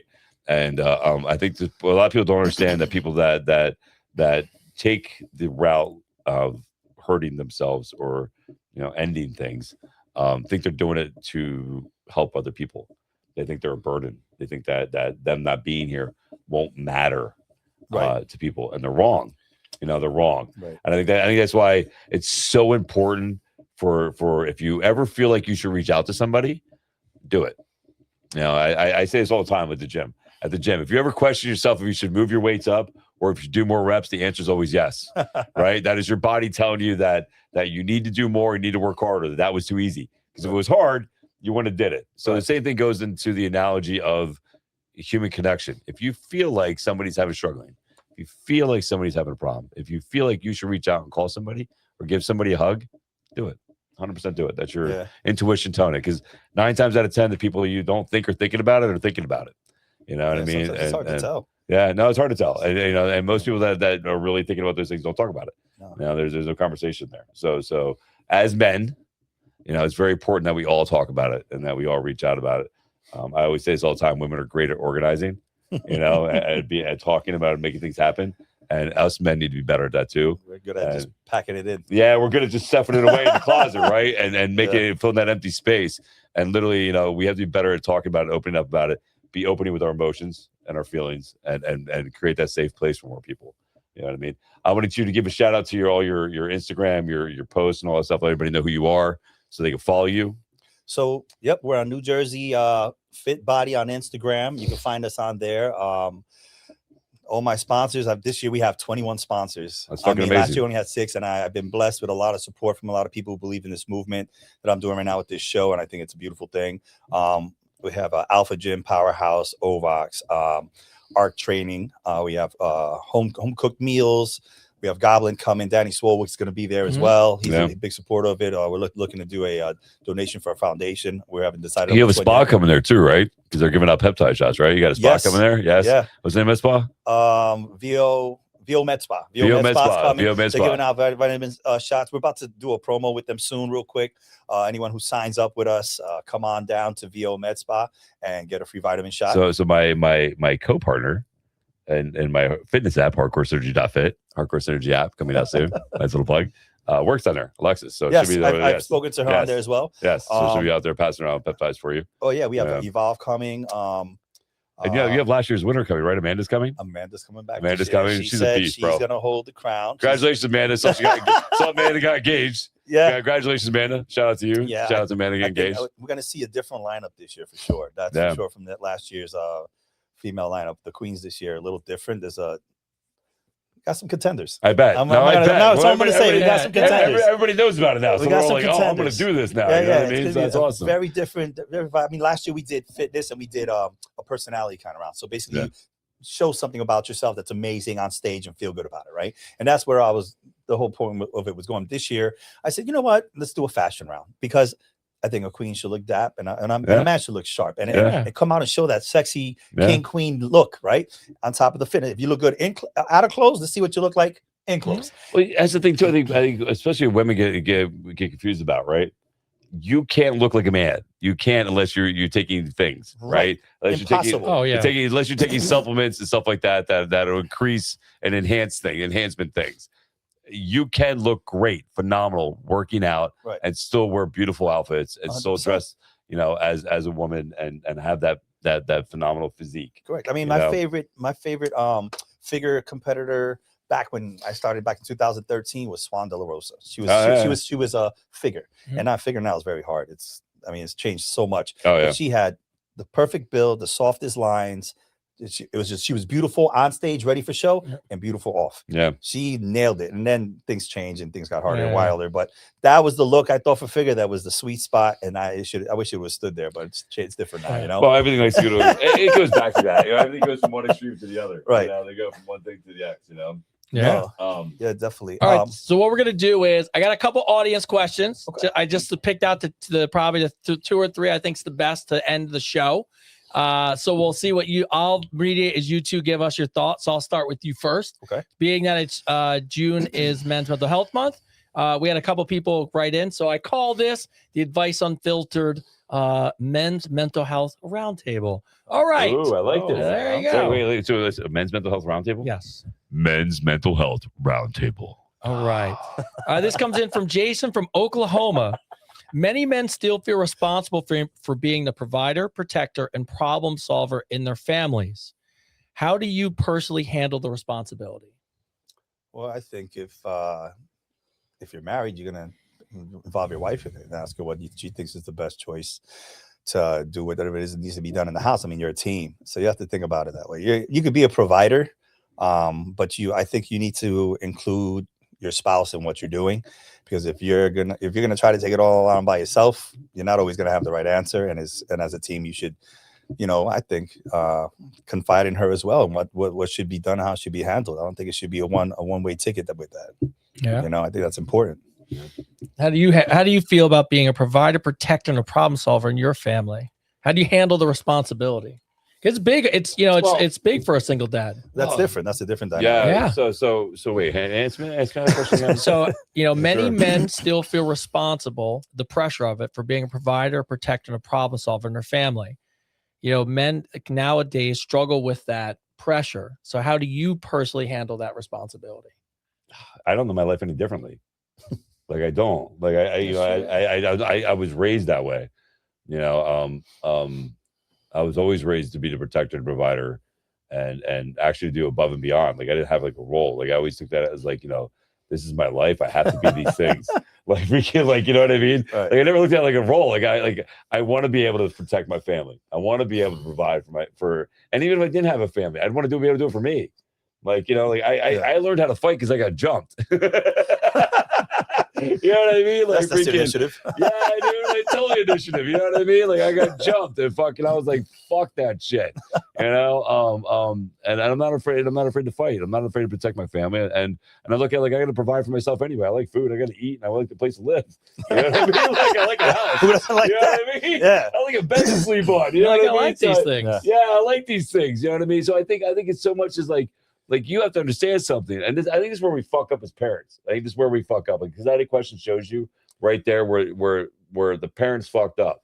Because that's something that kids should be taught at an early age, is how to handle themselves and provide for themselves. And I think a lot of times we're so worried about gentle parenting that we forget that life is not gentle at all. Yeah. It's not gentle. It's not easy. It's not fair. It's going to smack you down and beat you up unless you do something about it. Right. Yeah. You know what I mean? And so I think you're doing your kids an injustice, not teaching them to provide for themselves, not teaching them basic life skills like cooking, and swimming. I think the biggest thing now is like accountability. Yeah, and accountability, right? To learn that the biggest is because they need to be accountable. Yeah, you need to be accountable for what they do and don't do. 100%. Be accountable for your shit.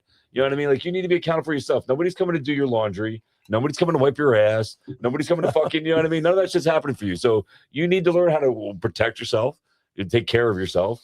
And even if you're not with somebody, but when you're with somebody, that's even more important. And I think especially in a relationship, there isn't set roles. Like just because I provide for you, say you're a stay-at-home mom, just because I provide you doesn't mean I don't get to help out around the house.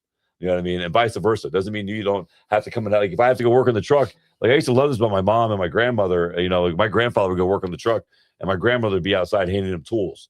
You know what I mean? Freaking, when yard work needed to be done, one would be mowing the yard, one would be weed whacking. Right. You know what I mean? Like it was always done as a team and collectively. If the house was getting clean, you know, they were both cleaning the houses. One's cleaning out the cupboards, one's cleaning out the, you know, the floors. Right. You know what I mean? So I think in all aspects of life, you need to be able to take care of everything mutually, respectfully, and on your own also. Yeah. Yeah. All right. This question. Too long. No, it's all good. We Yeah. got two more. But I'm with you on the married side, though. I think the Yeah. funny thing, the interesting thing is I cannot tell you how many couples we run into when my wife is one of the most successful, like just people I know, but our dynamic only works because they were a team. We talk about it all the time. And when we go out and we go places and people talk to us about our marriage and they're like, oh, well, you guys like share a bank account and you guys this and you got, I'm like, yeah, we're a team. Like it's so we're really in with each other. I know a lot of people who don't even do that. But if I fail, she fails. If she fails, I fail. Right. We're 100% committed, and we've been that way in the beginning. And then we just were like, all right, we're ride or die, right? Like so. And look, I'm not saying that works for everybody, but we know that we say it all the time to each other. We would never have ever gotten this far in life. Tyler wouldn't be as good as a kid he is if it wasn't for us like together. So it's a huge thing as a guy to think about that is your wife could be a great partner in this. Right. Exactly. Yeah. 100%. A lot of young men say they feel lost, disconnected, or unsure about their future. Do you think young men need more motivation, discipline, or mentorship? I think they need all three. They definitely need all three. I know they need all three. The more of the three, I think mentorship, because with that you can give them the motivation. I feel like they don't know what direction to go in, and I think that has a big part of them not knowing who they are or what they want to do with themselves. And to give them the mentorship is to like guide them towards something that maybe they didn't know they were passionate about, that maybe they are, something that they're interested in that they didn't think they could do. Giving them the ideas and mentoring them to give them the positive thoughts and everything like that to get them going. I think they need more of. I don't think there's a lot of guidance anymore on what they should be doing, except what they see like on social media and all this nonsense that goes on. Manosphere. Like, it's like it's like who's talking about being a physicist or an astronaut anymore? Like those kind of things are gone. Like everybody just wants to be a superstar, and it's like, okay, but what do you really want to do? Like, like where do you really want to go with something? Like, don't think of the short game, think of the long game. And I think they lost the part of the long game. Like, grandpa was always like, work hard now, save your money, buy a house, look for the future, make sure you have this and do that. Like, look ahead, do this now so you're good at the end. And a lot of people today, I feel like they just look at what it is right now and they have no idea what the hell's going to happen at the end. And when this is cut short, shit, what am I going to do? And it's like, you got to teach these kids that the long game is the most important. Whether it sucks at the beginning, it will get better at the end. Yeah. There's always going to come suck at the beginning. The hard work now. But you got to suck up the suck so it could be great. Right. With everything that you do, there's always suck at the beginning, right? You bodybuild, it sucks, right? You're not picking up this heavy weight. You're not looking like this right away, but you got to work.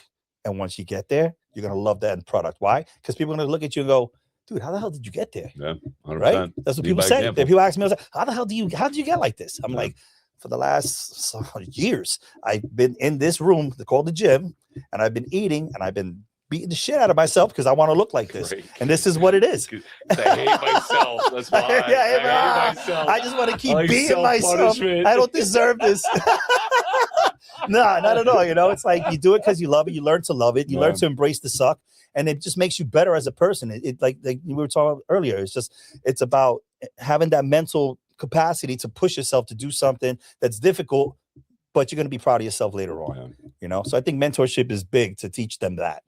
This one's for you. I know the answer for it, but I think the fact that people asked us, I think it's interesting. I hear all the time people use fitness and lifting as a way to cope with stress, anxiety, or difficult periods in their life. Do you believe in that these things can be just more than physical health? 100%. Yeah. No, it's everything. Like, your body heals through action. Your mind heals through action. It doesn't heal through a stationary environment. I always go back to the whole Bruce Lee saying, like my favorite Bruce Lee. It's funny because I was talking about Bruce Lee. I was talking to a guy today who's a guru, nice guy. He was talking about being a part of a group in New York that was entitled, what was it titled? It was titled something Bruce Lee used to say, The Art of Dying, right? He goes, he was with a group called the Art of Dying. I said, really? He goes, yeah. So you know what's funny about that? He goes, what? I said, you know where the art came from? He's like, what? I'm like, Bruce Lee. He's like, what do you mean? I'm like, Bruce Lee used to say that. He's like, to truly live, you must learn the art of dying. You have to understand that death is coming, and that understanding that death is inevitable. It will happen. Gives you the freedom to live, to live and be able to think. So I think people have to understand that the best way to grow and evolve in a person is to physically keep moving. Your body is made out of water. Water needs to move. Your body needs resistance to grow and adapt to get stronger. Your mind is the same thing. Your mind is something that you can't let it be stagnant water, because it's death. You have to learn. You have to motivate. You have to grow. And the best way to do that, like we just saw a study that said for Alzheimer's that if you do legs twice a week, it can stop Alzheimer's by 45%. Wow. That's fucking, they say your second heart is in your calves. Yeah. So like if you want longevity in life, if you want a sustainable life, fitness is a huge part of that. It's proven over and over and over again. There's nothing that's ever going to change that. An active body is a youthful body. All right, this will be the last one, and I'll go to you first, and Chris can bring it home, and then we'll wrap up the show as always. I think this is the apropos one to end the show. If men were completely honest for one day, what do you think they would admit they're struggling with the most right now that they usually keep to themselves? What do you think is the one thing men struggle with the most that they don't tell anybody about? Wow. I already got that. I got that. You want to go first? You go first. I'll go first. I'm not sure yet how to answer that one. You want to go first? I'll go first. I'll go because mine's easy. I think it just goes back to what this month is all about. I think that what men are struggling with the most is the feeling that they're alone and there's no one they can turn to. And I think that's largely because I say this loosely. I think as men, we have to be better friends. We have to be able to say, I love you to each other. We have to be able to support each other. We tell each other all the time we love each other. You have to be able to express your feelings, emotions, give a friend a hug. On the phone. I go, what's up, handsome? Yeah, we're always compliment each other, talk to each other because we care about each other. But I think more men have to show their friends that, and it only takes one guy to start it. But I think people are afraid of what their friends are going to say. But I think their friends feel the same way. And I think we just need more men to be open to turn around to a buddy on the way out the door or out the bar, or wherever you are, just literally walk over, give him a hug and be like, hey man, love you. Yeah. And that little thing I think would help so many men, but I think they're afraid to say that out loud. And I think some men are really afraid to say, I love you to each other. So that's mine. All right, Chris. Al, you want to go? I'll go. I mean, I totally agree with Tony on that one. I think guys need to be more supportive of each other. I think that they let their egos or their stature of who they are come in between showing that. And if they open up a little more to each other, I think we can help each other out more. It's like a wall that's there. Like we're all tough, we're all this and this and that and the other, but we don't even know what's going on with our friends sometimes, because they don't open up and they don't talk. Just like the whole mental health thing. So I think that is like Tony said, I agree with him totally with that. I think we need to open up more to each other and just be more loyal and open. You know what I'm saying? Like show a true friendship. Stop making it so partial or cold, or like you don't want it to be more than this. It's like you have to be more real with each other. I think people need to be more real with each other and open up so that we can understand each other better. It's instead of being so transactional. Right, transactional. Yeah, I agree. You know what I mean? I agree. All right, handsome. Are you ready? All right, here we go. You ready? Here we go. I'm about to piss off everybody. Coming in hot. So I'm going to say I'm going to look at the camera. So this is what the hardest thing men have a hardest time doing and being, and this is what they think about. I guarantee you all the time. The hardest thing they have a hard time doing is being a fucking man. There is such an attack on the male identity right now, and this is why young kids and young men have no idea how it is to be a man, or what it is to be a man, or anything like that.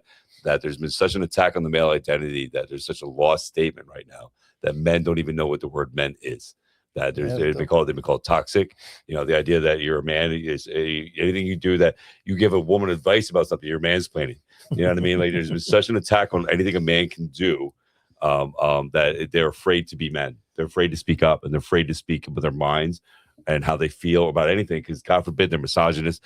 God forbid they're acting like wimps. God forbid, there's so many things coming at you to be a man. There's so many people telling you what a real man is. And here's the thing. Nobody gets to define that. A woman can be anything she wants to be. Man, you have the same freedom. You can be whatever you want to be. You want to be that loving, caring man. You want to be that man that takes care of his family. You want to be that guy who travels the world. You want to be that successful businessman. You want to be that person that takes care of other people. You have every right to do that. You want to be that man that speaks up against injustice. You have every right to do that. You have every freedom it is that anybody else has on this planet to be who you want to be. And men have a voice and should be able to be heard. And I think men have a hard time speaking up about even being a man. So I think that's the hardest thing. So I think one thing I really want to push for, we're doing a whole clothing line, for Capella, or redefining what it is to be masculine and be a masculine man in 2026. That's our goal this year.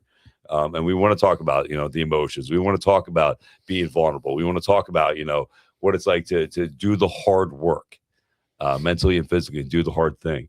So that's something we're definitely going to hit on hard this month. And we're going to run with that because it's something I think we all can get behind. You know what Definitely, I mean? And do something about it because we want to be that example. Yeah. We want to be that example of what it is to be a man in 2026 who's not who's willing to fix the car, build the house, fight the bad guys, make that dinner, help that person that's hurt. And at the same time, be vulnerable and be able to, have that emotion, be able to say and break down, and be able to cry and say, I love you. We want to be able to do that. You know what I mean? So that's my answer. All right. Well, I think, to bring the show to a close, first off, as always, we go behind the scenes. Ming, how'd we do today? Great job, guys. I missed you so much. We missed I'm you. motivated. I'm re-energized. You guys are great. Great job, guys. Ming, it was good to see Al, you, man. Great to meet you. You're amazing. Yeah. On my end, before I pass it to Al, and I'll pass it to Chris, end the show as always. For you guys, we appreciate so much. This month is going to be huge for us. It's so meaningful. There's so many great things going on. There's so many opportunities, being able to work with Al and his company. Just being down there and supporting dads and fitness and health and everything we stand for is amazing. Shout out to him for we're taking this gear. He doesn't know it yet, but it's for us. So we appreciate the freebies. Tony's wife's in trouble. Yeah. So, break out the swing set. There you go, baby. Woo, call it a work. So, Al said it's teamwork. So look, in all seriousness, it's a huge month for us rolling into the summer. There's so many opportunities, but we say it all the time. It's because of you guys. It's because you tune in every Tuesday, you watch the show, you like, you share, you subscribe. All we ever think about is this content, is this a show, something that you guys can support and get behind. And even just the fact that dropping pebbles in the water, watching the ripples, that we go to a thing and you meet Bentley and Bentley's doing a thing for Common Ground and now it's all these things are such a beautiful part of what life is. And my only thing on my end before I close the show and pass to Al is just remember, I was in a relationship. I'm very close to a person in a relationship that for years tried to end their life by saying that they thought they were a burden. Sorry. Oh, here we go. And they always were convinced the world was a better place without them in it. And I'm very, very, very happy they're still here. And the world is not a better place without them in it. So if you feel like that, please, I'm telling you, I'm that person that would have lost a person, knowing that that's how they felt. The world is a better place because you're in it. That's it. Please reach out if you need any help. With that, Al, any last words? Where can they find you? All the good stuff. Anything for where they can log in, buy tickets. This is your moment, bro. Okay, Al. All right, so you can go on Instagram, like I said, New Jersey Fit Body. I have to think about it. I'm like, it wants to just come off my tongue. New Jersey Fit Body on Instagram. You can find us on there. We have the link for Eventbrite on there. You can sign up to be a king, sign up to be a queen, or be that dad that's going to be on stage with Tony on that day. We're only taking the first 15 people. So once the roster's full, that's going to be the end of that. You can buy your general admission tickets on there. We have table seating. We have general admission. Right now we have the pre-sale. So after a certain date, it's going to go back to regular pricing and door pricing. It's going to be a beautiful thing there. Verified Fitness. Check me out on there too. Verified. It's going to be my last name, VERAFIED. Verified. There you go. _fitness on Instagram as well. And there's the link to my straps. which I know if you buy, you're gonna love. I'm not even worried about it. I know you're gonna love them if you buy them. They're awesome. I've been using them. My wife's been using them. Everyone that's tried them has said these are amazing, and that's all the feedback I need to hear from everybody. Like I said, positive feedback is a great feedback. I haven't had a negative one yet, and I'm sure it's gonna come. But at the end of the day, these straps are great. I hope you can log in, check them out, buy a set, enjoy them, get your fitness journey started. Right? There you go. There you go. Right? Let's keep it healthy. But we hope to see you there at the show too. It's going to be a great day starting at 11 o'clock. We're going to start with the dad bods first thing, and we're going to have a great experience and a beautiful show. And I hope to see everybody.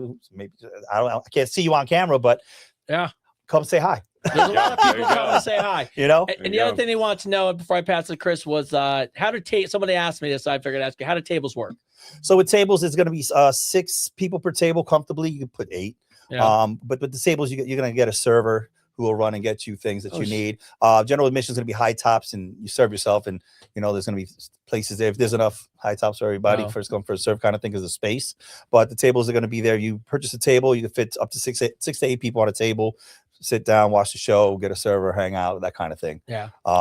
Would you leave here? We're buying a table. Well, I know because we have people coming in like, what are we doing? I go, I'll find out this table. Yeah, I think we have something like 12 or 14. They said they can only set up in there. So after that, that's it. Well, you have one less now. So, all right. As always, to end the show, the man in command, the handsome himself, the celebrity. You will see him on movies. I can't tell you which ones, and probably in more commercials. And by the way, he won't admit it. He got a manicure. His hands look beautiful. I manicure. His hands look beautiful. That was so bad, man. The poor woman. Your hands so bad. You're not married? No. All right. Hand it over to close the show as always, Mr. Christopher David. Don't judge me for that accent, man. That's how she sounded. Don't judge me, bro. Why you feeling like this? Don't judge me. What are you talking about? Ming's Mexican. I don't know what you're talking about. Dude, here's something funny. We're off the topic. Yeah. I'm playing Black Myth Wukong with my son, right? I probably shouldn't tell this story. Great game. Great game. Playing Black Myth Wukong. I'm so close to beating this guy. All I have to do is fucking sneeze on him, and he hits me. And my 11-year-old looks at me with the most fucked up face and Asian accent, and he goes, "Oh, that motherfucker." I go, oh my God. I was like, what did you just do? I like it. He's like, that motherfucker. I'm like, that is a motherfucker. Right? Don't say that, but it's true. Don't tell anyone what to say to him. It's great. It was so funny. Don't yell at me. I know he's 11. Leave me alone. All right. I'm doing the best I can. Good job, Avery. I'm a single parent. Good job. I'm a single parent. I'll let that one go. It's so funny. Anyway, listen, shout out to Al. Thank you, bro, for coming on the show. Thank you for having me. Appreciate you, bro. Awesome. You did a great job, man. You know what I mean? I think people are gonna love this episode. Yeah, it's a great episode. Again, June 28th. Check out Al. We will all be there. We'll be helping support and show our love. June 28th in Belmar, right? Belmar, New Jersey. Definitely check us out. And June 11th. June 11th. If you haven't already, go check out Common Ground Grief Center. We will be there. Point Pleasant, New Jersey at Martell's from 5:30 to 9:30 for a great cause again, June 11th. So please come out and support those kids. What a great event. What a great time. So honored to be able to help. Very humbled they asked us to do it. And thank you to all you. Again, you guys show up. I think we got over like 10,000 viewers altogether just on one thing. So thank you guys for showing up. Thank you to Bentley for supporting it. Kurt, thank you guys very, very much, awesome. Man. And it goes to show you, like Tony said, when you go to these things and we show up, you never know how that butterfly effect will happen. And, just meeting a quick meeting could pass on to somebody else. Now kids are benefited from that experience. Right. Yeah. So thanks to Mike's situation again for inviting me and letting me go, because that's an amazing thing to happen. And I'm thankful. I'm grateful. This whole thing again, everywhere we're at right now, started 10 years ago by making a choice to not end my own life. This is why this is all happening, and I want you to think about that, because we talked about this with Linda, one of our ambassadors, right? Is that if I would have took that route 10 years ago, this show wouldn't be happening. These people wouldn't be touched. These things, Bentley wouldn't be sponsoring the event. We wouldn't be there for Al. All these things would not be happening if I would have made a different choice. So all I'm asking you is, this is Men's Mental Health Awareness Month, but it's Mental Health Awareness Month, period. So if you know somebody needs help, if you're thinking about anything negative, please reach out to somebody who can help you. You know, the world is, as Tony says, a better place because you're here. I mean, I say that every time at the end of my videos, and every single one of my videos, I say it because I believe it, because I mean it, because the world is a better place because I'm here. My kids have a better life because I'm here. People are benefiting from the fact that I'm here, making a difference every day by leading by example. Tony's doing the same thing. Al's doing the same thing. Shout out to all the men that are stepping up and taking that role to lead by example, to want to be a positive role model for other people. Shout out to all of you guys. Shout out to you, Al. Shout out to you, Tony. Shout out to you, Ming. Shout out to everybody we know. In 2 weeks, we have a Father's Day episode coming on. We got some great fathers coming on. I keep bringing this episode up because it's very important that if you know anybody struggling, if you know any men out there that need help or that feel like they're alone, I want you to have them watch the show. I want you to have them watch this episode, because the episode that we're going to do with Father's Day is going to be amazing. Watch this episode too. Al did a great job. Al did a phenomenal job. We did a great job talking about mental health. This is something that we all should be talking about. Feel free and open to talk about. And listen, it is okay if you're struggling. It's 100% okay. Understand that everybody struggles. It's what you do in that opportunity of the struggle that matters. It's not a bad thing. It's an opportunity for you to grow and become the person you choose to be. Diamonds aren't made by freaking water. They're made by crushing hard, heat and pressure and the whole nine, right? Nothing great ever happens with an easy story. So make sure your story is great. As always, we believe in you. We believe in the best in you. This is Advice Unfiltered, episode 19. Season 2. Thank you, guys. All right, thanks, everybody. Thank you, everybody. Awesome. All right. How was it? That was awesome.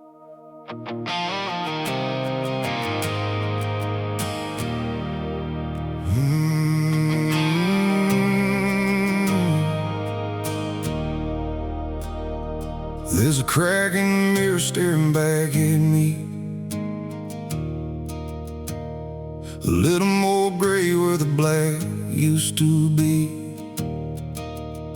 I've been working these hands down to the bone, making damn sure my family never feels alone.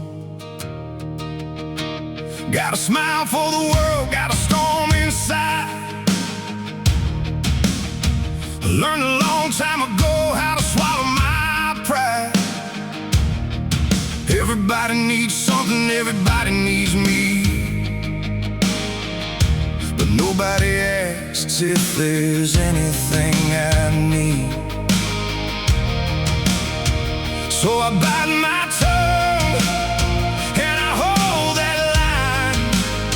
Yeah, I wear these scars like they're medals of mine.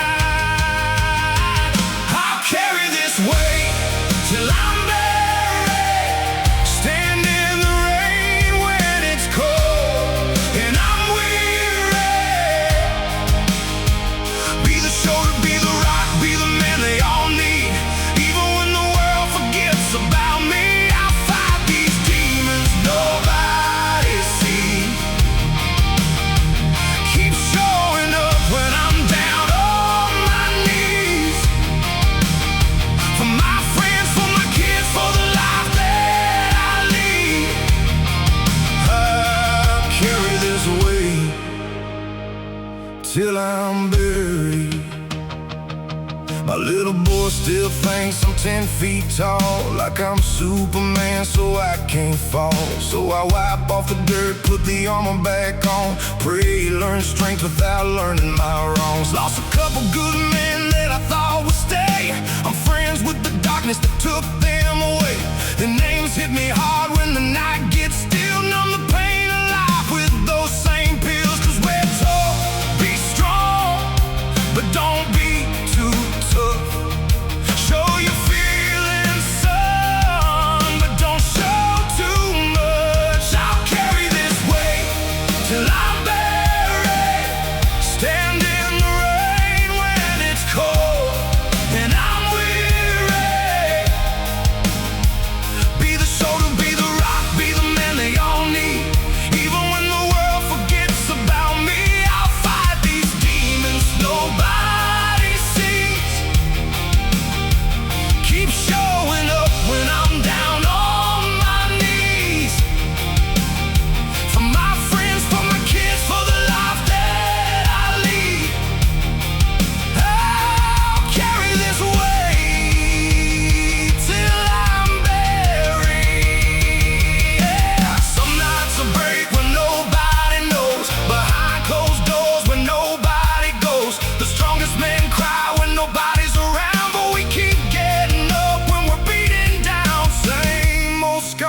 underneath different names, different faces fighting through the same pain.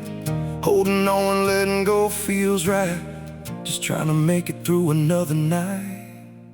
I'll carry this weight till I'm buried, stand in the rain when it's cold and I'm weary. Be the shoulder, be the rock, be the man they all need. Even when the world forgets about me, I'll fight these demons nobody sees. Keep showing up when I'm down on my knees. For my friends, for my kids, for the life that I lead. I'll carry this weight till I'm